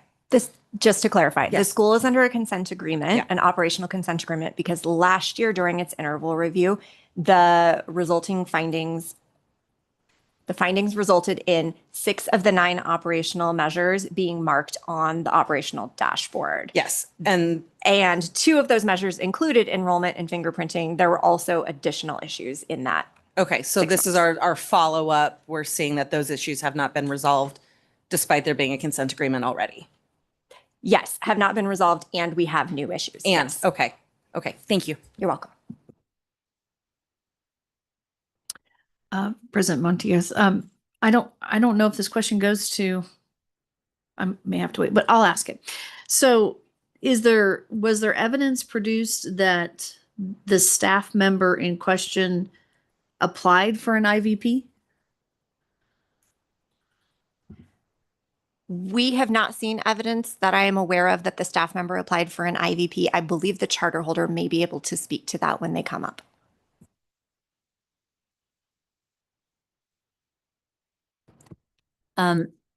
does an independent contractor, are they responsible for getting a fingerprint clearance themselves? How does that work? Yes, I anticipated this question and actually pulled up the specific statute. So the way the statute reads, it says that all persons engaged in instructional work directly as a classroom, laboratory, or other teacher, or indirectly as a supervisory teacher, et cetera, et cetera, et cetera, unless the person is a volunteer or guest speaker who is accompanied in the classroom, and it goes on. And then statute, I believe it's 15.512, please hold.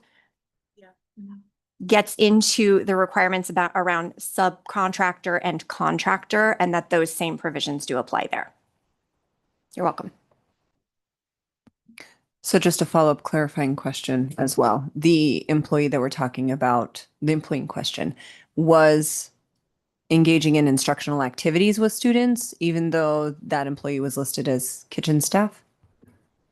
Yes. Okay. They possessed a level 1 fingerprint clearance card, which would have allowed them to participate in non-instructional work at the school, but but an IVP fingerprint clearance card is required for instructional work at schools, and that he did not possess. Okay. Anybody else follow-up question? Oh, yeah. President Montiers, a really good summary. This issue of when you're at the school and you're provided a list and it excluded the person that had been fired and rehired, why were they excluded from the list that you were given? I can't specifically speak to that, but in speaking to the 2 staff members that conducted the review, it's my understanding that the list they were given was a staff list of what was considered to be teachers or instructional, what they were considering instructional staff, which is why he was not on that list. When they requested an official list of folks that have fingerprint cards, then he was included on that secondary list that was provided.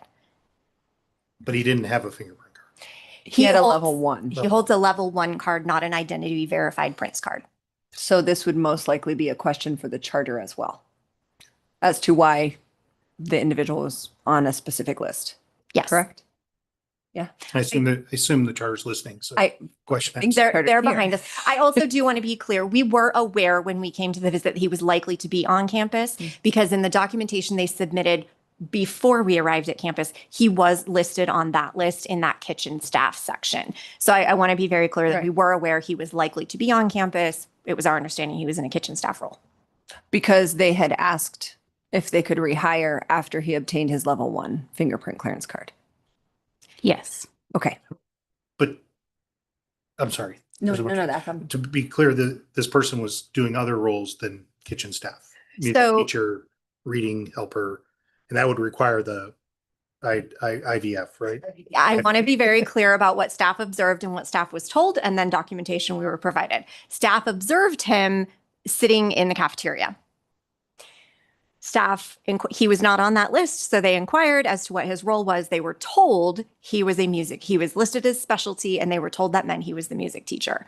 The charter holder followed up with an email that included the following statements. Additionally, this individual helps maintain our school library area, ensuring that resources are organized and accessible. His passion for literacy often leads him to facilitate reading and writing workshops in collaboration with our classroom teacher. That would be instructional in nature. Additionally, it states, this individual occasionally engages with our main classroom music activities. While he is not a teacher of record or paraprofessional, his musical contributions add a unique and enriching dimension to our students' learning experience. So those instructional components would be what would require that IVP card. Does that answer your question? Okay. Any other questions for Cassie et al? No? Okay. Representatives from the charter.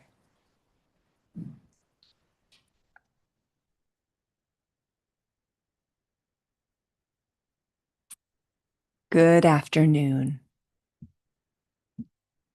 Yes, it is afternoon now. Good afternoon, Madam President, Vice President, members of the board. We are honored to be here. We drove down from Prescott this morning because we know it's important to show our intent and interest in supporting our school in person. So I'm just going to give a brief statement and then turn it over to another individual, and then finally our director will speak to you. My name is Marlene Sullivan. I am one of the charter reps at Mountain Oak School. First, I would like to thank Ashley Berg, Rachel Hanna, and their staff for the time that they've spent working with and for our school. I appreciate all their efforts to help our school comply with state statutes and laws as identified in their compliance report. Our school is a haven for many students who have experienced difficulties in other settings. We've been successful in many situations in getting those students to be academically and socially stronger and more confident. Those students deserve no less than my most strident dedication and effort to have a successful school. Moving forward, I intend to put more energy and time into making certain that all laws and statutes are consistently honored and adhered to. Thank you. Good morning, President, Vice President, members of the board. My name is Michael Donaldson. I'm here and supporting as a business manager, available for questions.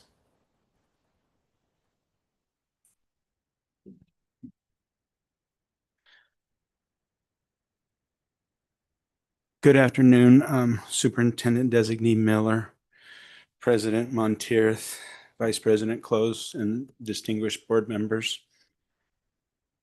My name is Jim Nolan. I'm the director of Mountain Oak School, and we truly appreciate the opportunity to address you today on behalf of our community.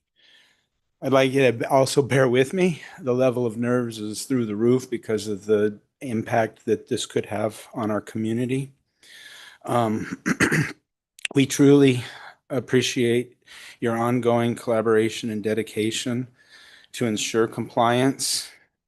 The established guidelines and the statutes, we recognize the importance of those. Your thoroughness in addressing our concerns is invaluable, and we recognize the significant effort that's required to maintain such high standards and accountabilities.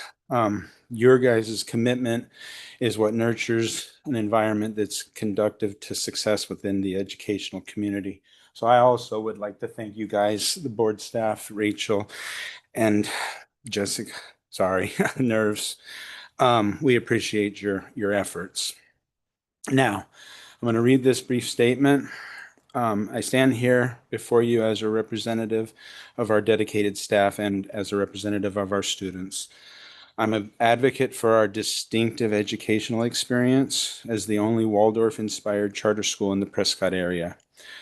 Our school is committed to fostering a holistic development, creativity, and lifelong love for learning in every student, and we hope to continue to have our Waldorf-inspired model be available to every family in Prescott area as a public school option. I want to start by acknowledging the board staff's concerns and our need to address our compliance issues more efficiently. We absolutely understand the need to ensure compliance with all the legal requirements and of our charter, and we are committed to doing so. Our struggles in the past have not been because we do not care about the compliance, but it is in part precisely because of our Waldorf approach. I'll get into that in a little more detail. But we know we must immediately ensure compliance, and we're committed to doing whatever it takes. I'd like to provide some background regarding some of these issues that have been raised in this recent review and then present our proposed solution. As you know, we recently underwent a specialized accountability review as stipulated in our consent agreement with the board. During this review, board staff identified several critical issues, particularly concerning our enrollment packet and IVP clearance card requirements. Regarding the enrollment packet, we did update our packet to address the board's initial concerns. That updated packet, which does not require fees and information about students' race, is the one that our families use to enroll. Our families do not enroll online, but rather the old-fashioned way by submitting a paper enrollment packet from and to the front desk. However, our website has an outdated copy of the enrollment packets, and our corrected version was never corrected and uploaded. This happens because our school operates with very limited technology resources, limited technology interaction, and intentional characteristics within our Waldorf-inspired approach. We do not have tech-savvy employees, which hinders our ability to move quickly and correctly to correct the website issues. Therefore, we failed to remove the incorrect versions. This misstep was not intentional. We knew what was needed to correct the packet, and we took those steps, but rather we had a misstep rooted in our dedication to our educational philosophy and technology constraints. So we believe in limiting technology at schools, help students grow and learn creatively. But we understand as the leaders of the school, we must embrace the tech requirements to better comply with state law. Regarding the IVP fingerprint card issues at this time, the employee was initially rehired as a non-instructional cook. However, due to budget constraints that a lot of charter schools face, he transitioned into a janitorial role. Over time, that role evolved into a position where he helped out, and that required an IVP fingerprint clearance card, not the level 1 that he possessed. This shift was not planned, but rather necessary for operational functionality, and I assure you this oversight was accidentally. We are actively addressing it to ensure he obtains the proper credentials. To answer the question that you asked earlier, he has applied for an IVP card to transition it over. We just checked, it's still in process.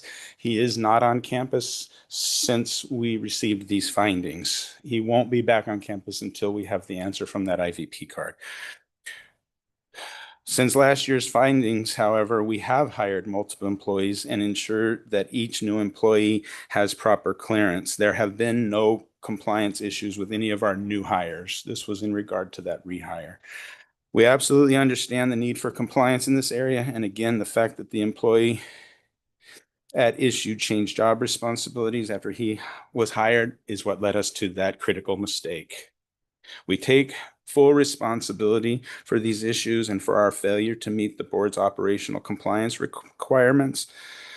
Let me assure all of you that our goal is to maintain transparency and uphold highest standards in our operations, but we failed to do so, and we fully accept responsibility for our operational compliance failures. There's no excuse. I would like to share with you some things that we have done and what we would like to do to ensure compliance in the future if you allow our school to continue to operate as a public charter school. We hope these steps will confirm our commitment to resolving these issues and avoiding others. First step, I'm thrilled to announce that we have committed to working with Alexis Rico as our compliance consultant. Her expertise on compliance matters will be instrumental in navigating the process and ensuring that we meet and exceed expectations that are laid out for us. The second, we would like to propose meetings with appropriate members of the board staff monthly or regularly to discuss our compliance work. I would attend these meetings with at least one of our charter reps, in addition to our business manager and Alexis Rico. This collaboration with the board will enhance our compliance work and allow us and the board staff to better understand our efforts and what we need to continue to improve. We know these sort of monthly meetings have been helpful for other schools that have faced similar compliance issues. We aim to clarify discrepancies and establish a stronger foundation for communication and collaboration between our team and the charter staff. We believe working closely with them can effectively address misunderstandings and enhance our operational practices. I'd also like to reiterate our commitment to rectifying these issues with the seriousness in which they deserve. We've already implemented required changes to our enrollment practices, and we're reviewing all of the compliance protocols. We are striving diligently to update our practices to meet requirements and enhance the overall educational environment we provide for our students.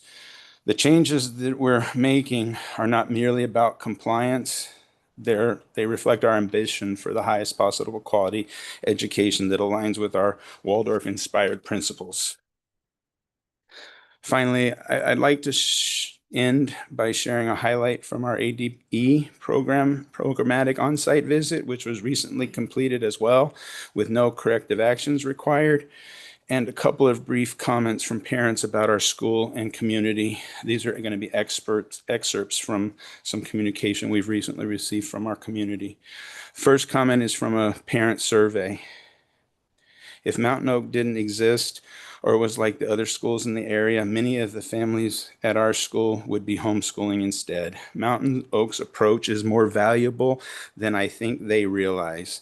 I do not want my children sitting in front of tablets being programmed into data-driven robotic drones with no creativity, soul, or problem-solving skills. This is an excerpt from a letter we received from a parent.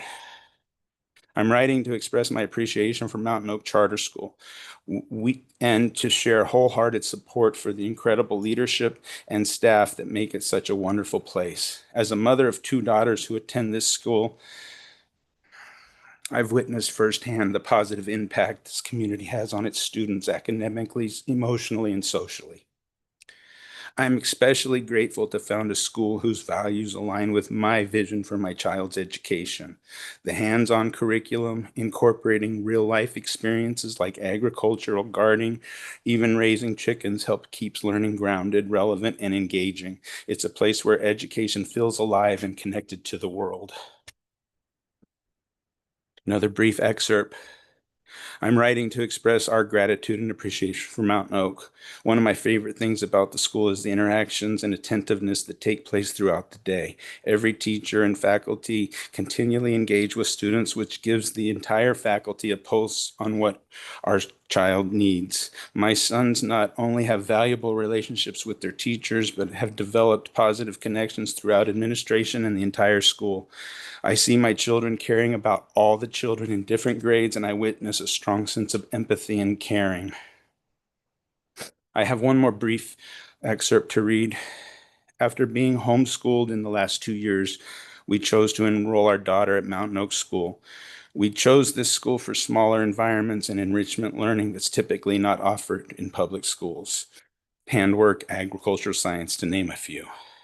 With this being our youngest of all her siblings have all graduated from high school, I have had the opportunity to see different aspects of learning in both public and charter schools. Over this year, I've seen my daughter flourish at Mountain Oak. Being on the shy side, she has felt a sense of community and now regularly participates in class discussions. I appreciate that she not just a name and a face, but rather the whole staff knows who my child is and her individual learning abilities and needs. We are happy she will be returning to Mountain Oak School next year. We would love the opportunity to continue operating the school and offering principle-based Waldorf-inspired approach to our education. If you allow us to do so, we propose that you amend our current operational consent agreement to require us to hire and work with a qualified compliance consultant, Alexis, and to regularly meet with the board staff on our compliance issues and the progress towards compliance requirements. Thank you guys very much for letting me read that statement. And do you have questions for us? President Montier, board members, first off, thank you for being here. I know it is nerve-wracking to be before the board, so we do appreciate your, being here, talking through that. And as I had asked the previous question, so it does sound like this staff member has applied for an IVP. Mm-hmm. You can see in the system that they are still in process. Okay. And it does also sound like that you have engaged in I guess a partnership or a compliance agreement with somebody who is going to help you through these compliance items and make sure that you are keeping up to date with all those things. So, Yes. so I guess my question for you is, in your hiring practices now, you said that new hires, you require them to have the IVP before you even offer or bring them on board? I went a little extreme with that. Okay. Yes, when we received our initial consent agreement, I don't even really want to interview somebody Yeah, that okay. doesn't have an IVP card. However, IVP cards have been mandatory to start employment since the employee that's in question, he was in that gap, and unfortunately we missed the boat and didn't. When we rehired him in his current role, when we received permission from them to rehire him, we missed the boat when we kind of transitioned him unnecessarily. But new hires from that moment on, we had no issues with, and they would speak on that too. So you put a process in place, which I agree with you. I think your process of don't interview unless a candidate has one. I think that's a great best practice, frankly. So you've got that process in place.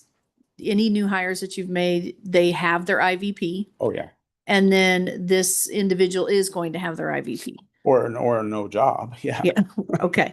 So, and you have complied with that. The other question, so the enrollment packet, the charter board staff has given a great example, one that you could follow, and that's the one you're following now, and you've kind of. Well, we did. And I worked Yeah. with, at the time, I believe Mary was our rep. We worked Yeah. with her through that, and we did receive that, okay, your packet looks good. Great. I mean, 2 years ago, we had a flood and our server was destroyed. We didn't have much on it anyway because we're a Waldorf school. Our administrative assistant would literally photocopy, white out, type, place, new school years, and repeat those same processes. It's all done in hand. But the one you have now is in compliance. You're good. Okay, Correct. that's Now, all. there is That's all I wanted to ask. Yeah. The IDs required for acceptance into school, there's been an updated form from ADE. Well, that's the state form. Ours Yeah. had the wrong form in it. Okay. And we have had somebody figure out how to just take them off of our website. Okay. I don't understand how a new one was added. Part of me thinks it might be somebody who has a password that's no longer there. But we've never added anything, but all enrollment packets have been taken off of our website. All right. Well, you answered the question, but the most important thing is that you have somebody you are meeting with on a regular basis. They're going to help keep you in compliance. Is that what we're confirming? That's all. Yeah, and it's a okay. Yes. Okay. Yes. Great. Thank you. I appreciate it. Member Jones, if I can clarify one point, please. We are still working with them on their existing enrollment packets that are in play to ensure that they have a most current packet that is in compliance. They are within their 30-day window to bring that issue into compliance. I do believe there may have been a little bit of a version control situation between the one that was submitted last year that was compliant and the one that they put out as their 24-25 that was submitted for their review. So I just want to be clear that we have not deemed their current packet in compliance at this time. But let me hold on. Let me. Okay. But they have communicated with you. They have submitted what they needed, and it's just a matter of review.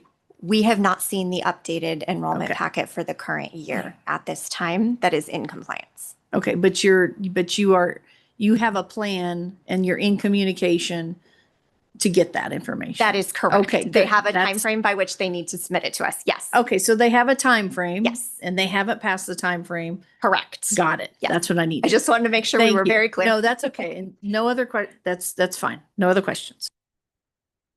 President Monteith. Thank you. The charter board and staff, try to really make life okay for charters.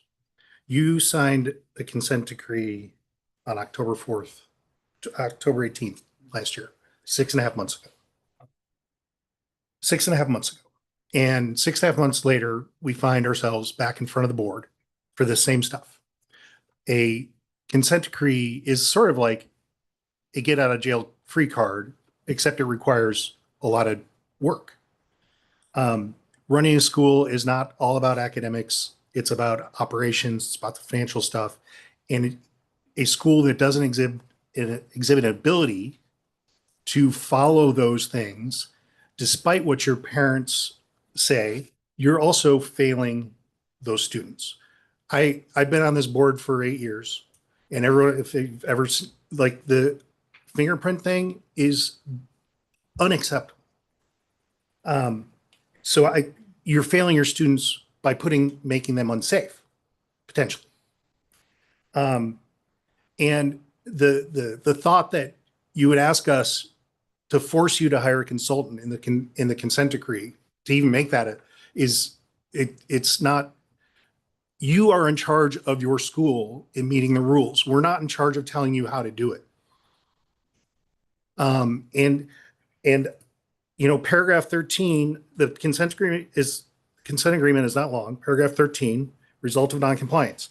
If board staff makes a finding that the charter holder has failed to comply with the terms and conditions of the consent agreement, 6.5 months later, 3 different issues. The charter holder may be brought before the board. Here you are. For consideration of whether the charter holder has failed to comply with the terms of the consent agreement, and for disciplinary action to be taken, including but not limited to approving a motion issue a notice of intent to revoke.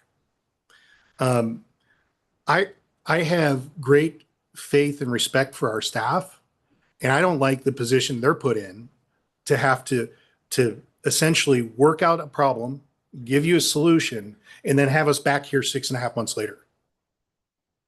I find that untenable, and I don't know how we move forward, because you just want a second consent agreement, a redo. And I'm not trying to be rude, but if you get answered, like, why should we do this? Items, I'm sorry. We've been working to clear up every item that was found during the annual review. We obviously missed the mark and didn't get that all accomplished. We have decided to hire her. It doesn't, and if it needs to be part of the consent agreement, we're fine with that. However, we've decided to hire her in order to fix this 6 months after, we received it and we realized we missed the boat. We also want to do what's right in regards to compliance and our kids' safety. That's the number one reason we're there, and we completely understand what you're saying. I'm just going to ask a follow-up question to what you said. So just to kind of follow up on Member Swanson. Okay. And if I'm misunderstanding where you are, please let me know. But I guess my question would be, well, first question is, when did you decide to move forward with a consultant? Well, after our site visit, the staff members that were on campus had indicated that they've seen enough improvement and we more than likely wouldn't end up here. And so we did need to correct some stuff during that 30-day window that she spoke of. And but then when the dispute arose over the IVP card versus the level 1 card, and then the outdated enrollment packets, it expedited it to a greater sense of urgency. When we found that out, it was last Tuesday. And as soon as we found that out, we reached out and retained on Thursday of last week. This is 2 days after we found out about the mess that we were in. Okay, so I guess maybe then to kind of piggyback on what you were asking is, so it sounds like the consultant discussion happened after it was brought to your attention that you were in violation of your consent agreement? Well, yeah. Yeah. Right. And so then I think the concern would then be, if you knew you had a consent agreement and you knew that a lot of the challenges, and I might be paraphrasing Member Swanson, so please forgive me. If you knew a lot of those challenges had to do with compliance, why wait until now to do the hiring and bring on a consultant as opposed to handling it before, particularly when you stated that there are some concerns with technology? And then I have another question, but I don't want to ask that one until after I've asked this one. No, So, understood. yeah. The last year during our renewal period is when we submitted a revised packet, and that one was given clearance. During this recent round, they asked for us to be sent to them, so we scanned it and resent it. And when the board staff was at our school going through all of these same issues, they noticed that we, out of the 6 compliance marks that we had, we were down to 2, and very important, but it had been at that point less than 6 months since we entered into the agreement, and because they saw growth, we were under the impression that we were moving in the right path, and it didn't even dawn on us about the website and us having older versions of that application on there. Okay. We do not have a web IT webmaster, whatever they're called. We've reached out to a couple community members that we have that work for us, that have pointed us to people that do it for their church or things like that. We've reached out to quite a few of those people. But this has all happened within the last 6 days. So. Okay. And this is a question I think maybe for board staff to kind of follow up on the enrollment packet, just for a little bit of clarification, because I think it does get confusing when there's a hard copy and an electronic copy, and that gets a little messy. Yeah. So the question that I have is, the initial finding was based on a hard copy or an electronic copy? So this is like a 3-part question. So kind of looking at a timeline. So was it based on a hard copy, electronic copy, or both? Then when you went the second time to meet with everyone, and it sounds like they were making growth, what type of copy was that? And then how did it turn into, forgive me for being like candid, but just kidding, that was the wrong packet. So, because that's kind of how it sounds to us, or to me, I don't want to speak for anybody else, but that's how it sounds to me, is not okay, okay, oh wait, just kidding, not okay again. And that's where it gets a little bit confusing. And then when we're talking about electronic copies versus hard copies, what's being given to the families? Because you did mention transparency, which we support 100%. So if there's confusion about electronic versus paper, that's a lack of transparency, which is not okay for our families. So I don't know who wants to answer that question, but just check in on a timeline. Rachel? Yes? Oh, no. Okay. Last year for interval review, as with all interval reviews, and some of you sitting up here have been through interval review, so you know this. When we let a school know that it is in interval review, the school uploads documents to a Google Drive for staff to review. The school uploaded its enrollment form to the Google Drive for review. We'll call that the paper packet, although it was a scanned copy that was uploaded. In addition, during any review, staff checks the charter holder's webpage to see if there's an online enrollment, a packet posted for parents, etc. So last year, during that interval review, which resulted in the consent agreement, we had 2 packets in play. They received feedback on both of those packets. They were required to submit an updated packet to bring it into compliance. That updated packet was submitted, was found to be a compliant packet, and we moved forward. I want to be clear, we did not verify that the old packets were taken off their web page. It's our assertion that if we've told you the packet is in compliance, you would update the packet on your web page. So that was last year. Now we're at this year. Am I good so far? Okay. So I'm confirming with the person who led the people that went on the site visit. She wasn't on the visit, but she's their leader. This year, same general process. So they uploaded a packet for us, which is the 24-25 packet. So as was stated, they update that packet each year.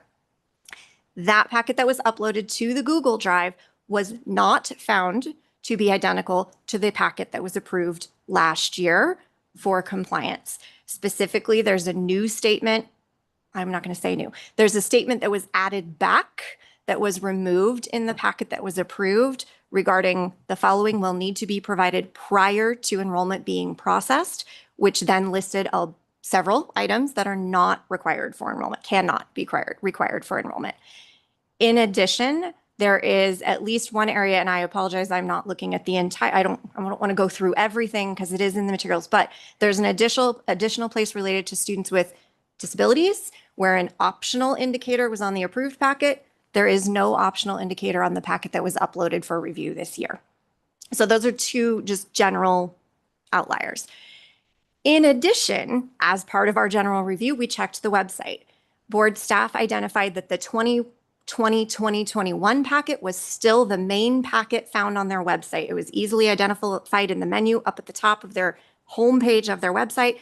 So that was reviewed and resulted in the same findings from last year as was just stated. It's the one on the website. If a parent goes to your website to enroll, that's the one they're going to encounter. It's the one they're going to download, print, and use. In addition, when the report came to me post-site visit for final review before it was issued to the charter representative, I went to their website to verify the findings and found an additional packet on their website, which was the 23-24 packet, which also had issues in it. And so in your materials, you will see for this year, the enrollment appendix has 3 columns in it for all 3 of those packets and the various findings in each. Thank you.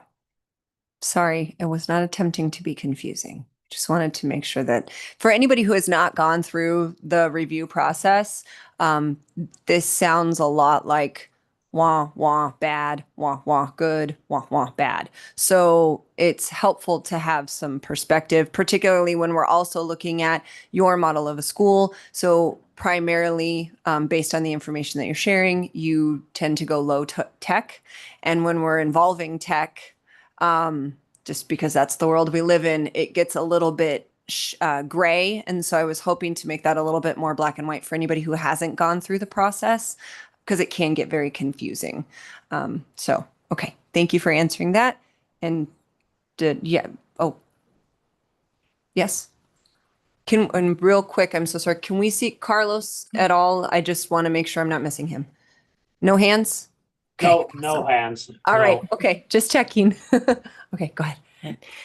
Good afternoon. Thank you for being before us. I do know it's painful for me right now on this side, based on how high the stakes are, and we do understand that. And I sense that you do too, and I appreciate how serious you're taking it.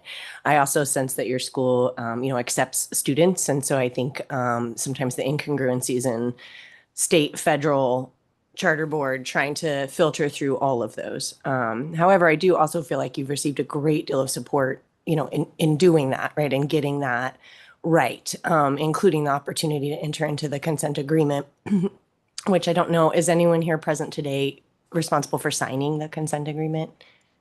No. Oh, okay. All right. Had done that signature, and then that was shared with everyone that, yeah. Okay. Okay. So I did take note, and I may have misunderstood that there's some concerns on the financial framework as well. And so it sounded like you're committing, additional resources to compliance, which is a priority.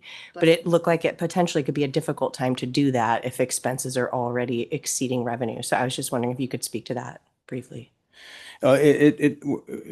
We operate on a fixed minimal budget for sure, and any additional costs do tend to create little binds here and there. However, this is something that is very worth the time and the effort because of the importance of it, and because that we've made mistakes that have put us in this situation. So we would just have to adjust our budget accordingly to account for it. Okay, thank you.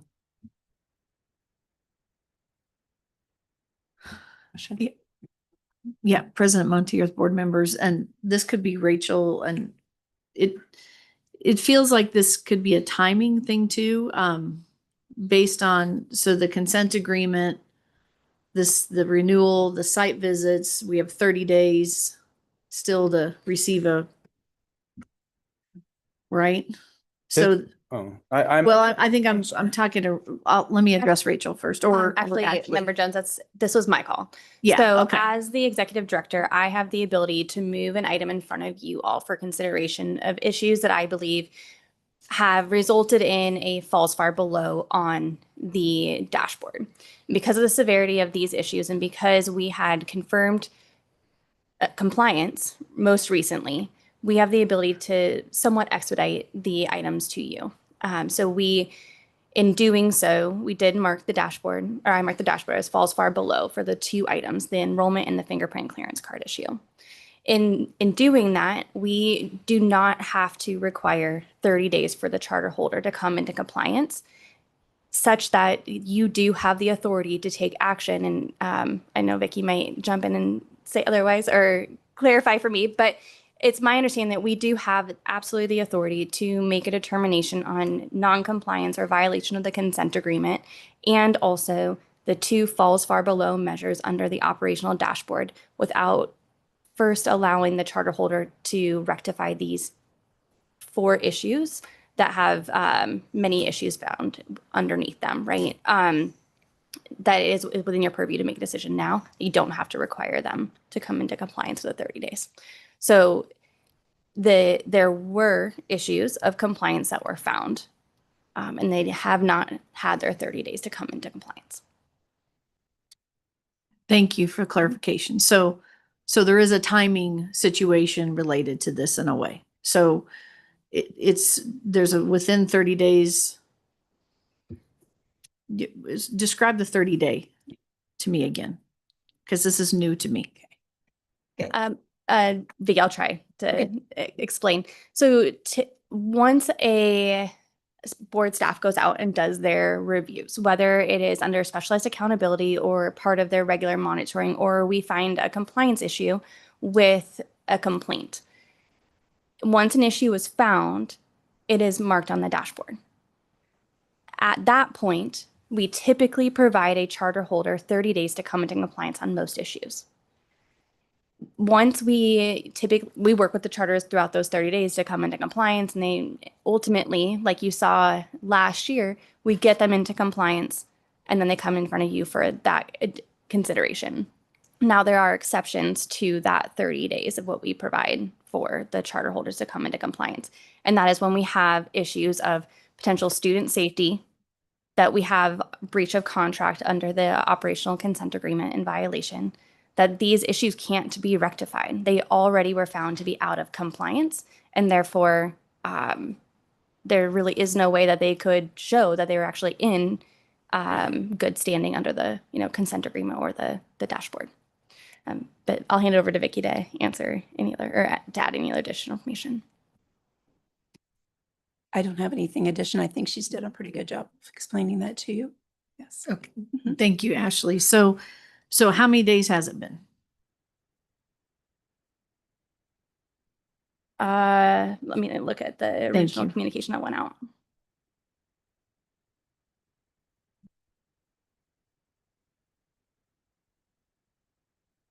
Rachel, I might hand that one over to you on the days to walk through when the report was sent out. Cassie is scrolling. Okay. It does look like the original notification was April 24th, in which we notified them of the non-compliance through the operational report that was sent. Okay, so count for me. I don't have my calendar in front of me. So if it helps, we did give 10 days. 10 business days. Is that what I'm hearing? 30 days are not business days, they're calendar days. Okay, so how many calendar days? 12 calendar days. Okay. That's what I needed. Thank you. I appreciate the clarification. Okay, that's all I have. And looks like Carlos, I think you have your hand up. So when I was reviewing the information, last week when we received it, my mind was brought back to the initial non-compliance. And I remembered, I went on the website, I was like, I kind of remember this. I went on, triggered my memories of why a consent agreement was put in place. And then I read this lengthy and very detailed case, and I was thinking,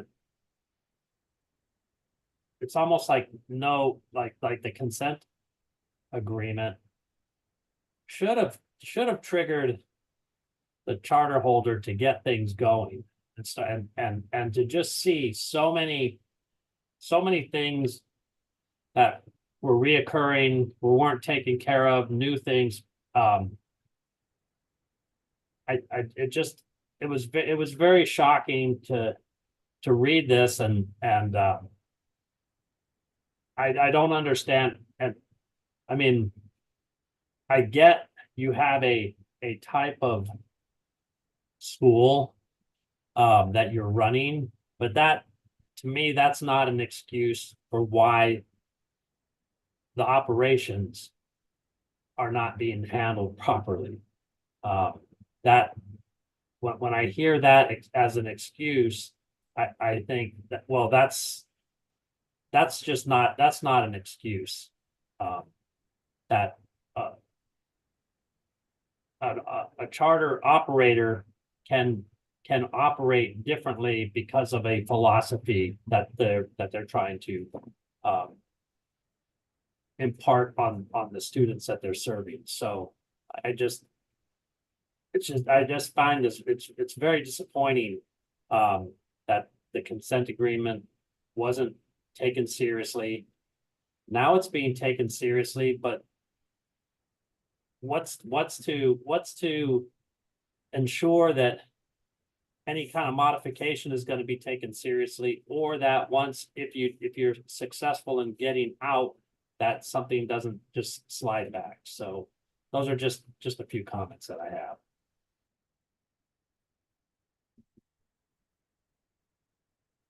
Thank you, Member Ruiz. Anyone else? Questions? Feedback? Okay, do we have a motion? I'll make a motion. Okay. I move to issue a notice of intent to revoke the charter contract of Mountain Oak School, Inc. for failure to meet the operational performance expectations set forth in the board's operational performance framework, violation of its charter and state and federal law, and breach of the consent agreement fully executed by the charter holder and the board on October 18th, 2024.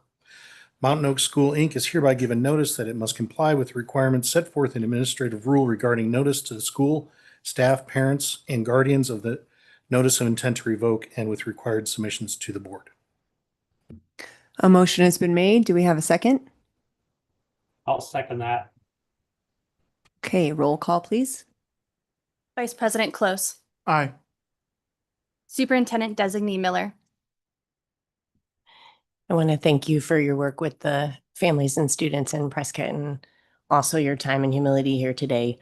Compliance is part of it, so regretfully, I vote aye. Ms. Barr. Aye. Dr. Crockett. Aye. Ms. Jones. I'd also like to thank you.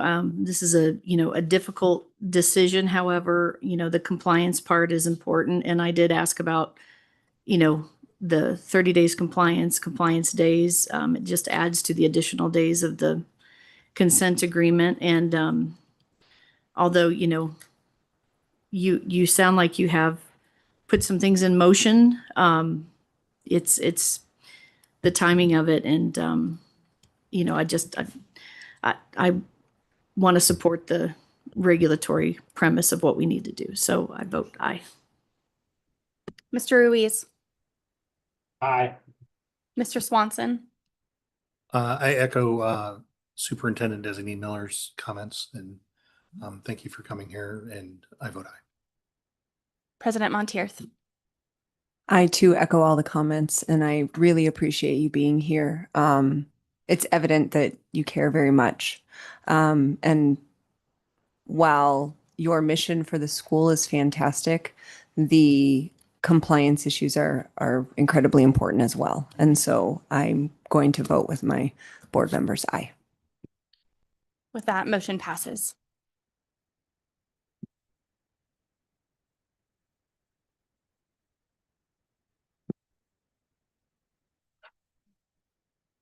Hey, item K, amendment revisions, Rachel? Board staff is proposing that the requirements be modified for the following amendments: charter holder governance, charter mission, enrollment cap, grade level change, instructional days, new school, school governing body, school location, and school-specific change in grades. In order to make contractual changes, charter holders are required to submit contractual amendments for approval. The board approves the amendment requirements in the form of instructions that are published on the board's website for transparency purposes and use by charter holders. The proposed revisions to the amendment requirements include removing unnecessary items and decreasing submission requirements, adding minimal components to improve the work of board staff, for example, a date field in one of them, etc., refining and clarifying narrative prompts, and providing additional clarity in administrative and substantive review checklists.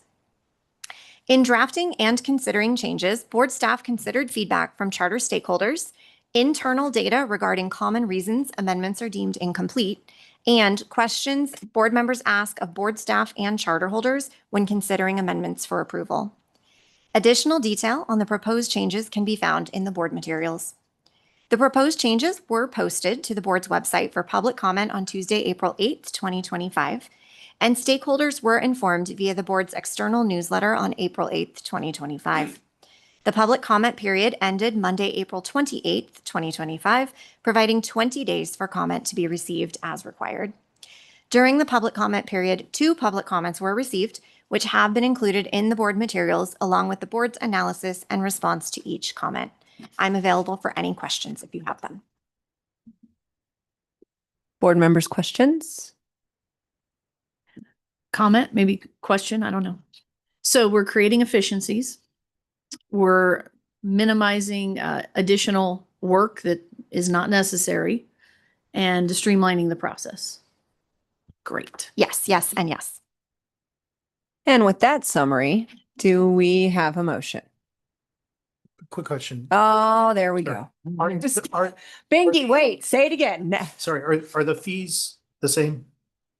Oh, that is a great question because this is something that the Auditor General has asked us to do. In addition with these changes, you are considering not a change, but an approval of sorts of the AOI fee. We are not proposing changing it in any way. It is consistent with the amount that is paid to Rio each year, for each amendment review. So no proposed changes there as we don't have any additional costs. To further clarify, that is also consistent with our new charter application fee. And Rachel did do a full review and research as to what our fee is, and we believe that it is appropriate at this time. Okay, I'm going to turn it back over to Binky for another summary, and then we will, just kidding. Do we have a motion? I move that the board adopt the revisions to the amendment revisions as presented to the board today and found in the materials for today's board meeting, and direct staff to make necessary technical or formatting changes to documentation necessary for clarity, consistency, or readability. The revised amendment instructions and requests will go into effect July 1st, 2025. We have a motion. Do we have a second? I'll second. Okay, Ashley, can we get a roll call, please? Vice President Close, Aye. Superintendent Designee Miller, Aye. Ms. Barr, Aye. Dr. Crockett, Aye. Ms. Jones, Aye. Mr. Ruiz, Aye. Mr. Swanson, Sure. Aye. President Montier. Aye. Motion passes. Okay. On to item L, summary of current events, future meeting dates, and items for future agendas. We just have 2 items to discuss really quickly here to inform the board of. Tomorrow, Binky Jones will be in front of the Senate Education Committee for her confirmation hearing, which we are very excited about. And then we will also be having a June meeting. We typically don't have meetings during the summer, but we will need a meeting this summer. It'll be June 3rd. So I will be sending you information regarding that meeting. Oh, sorry, real quick. So are we anticipating not having an August meeting then instead, or just kind of have to play it by ear? We're going to have to play it by ear, but my hope is that we, and we're trying really hard with board staff to move most of our items that would be considered in August to our June meeting so that then we could potentially not have an August meeting. Typically, our August meeting is one of our lightest meetings anyway. Any other questions? Do we get paid extra? And coffee. Oh, coffee. And coffee. Yes. Apparently we're getting a carafe, which is pretty exciting. So, okay. Other questions? All right. Item M, adjournment. Thank you, everybody. Happy Mother's Day to those who celebrate this weekend.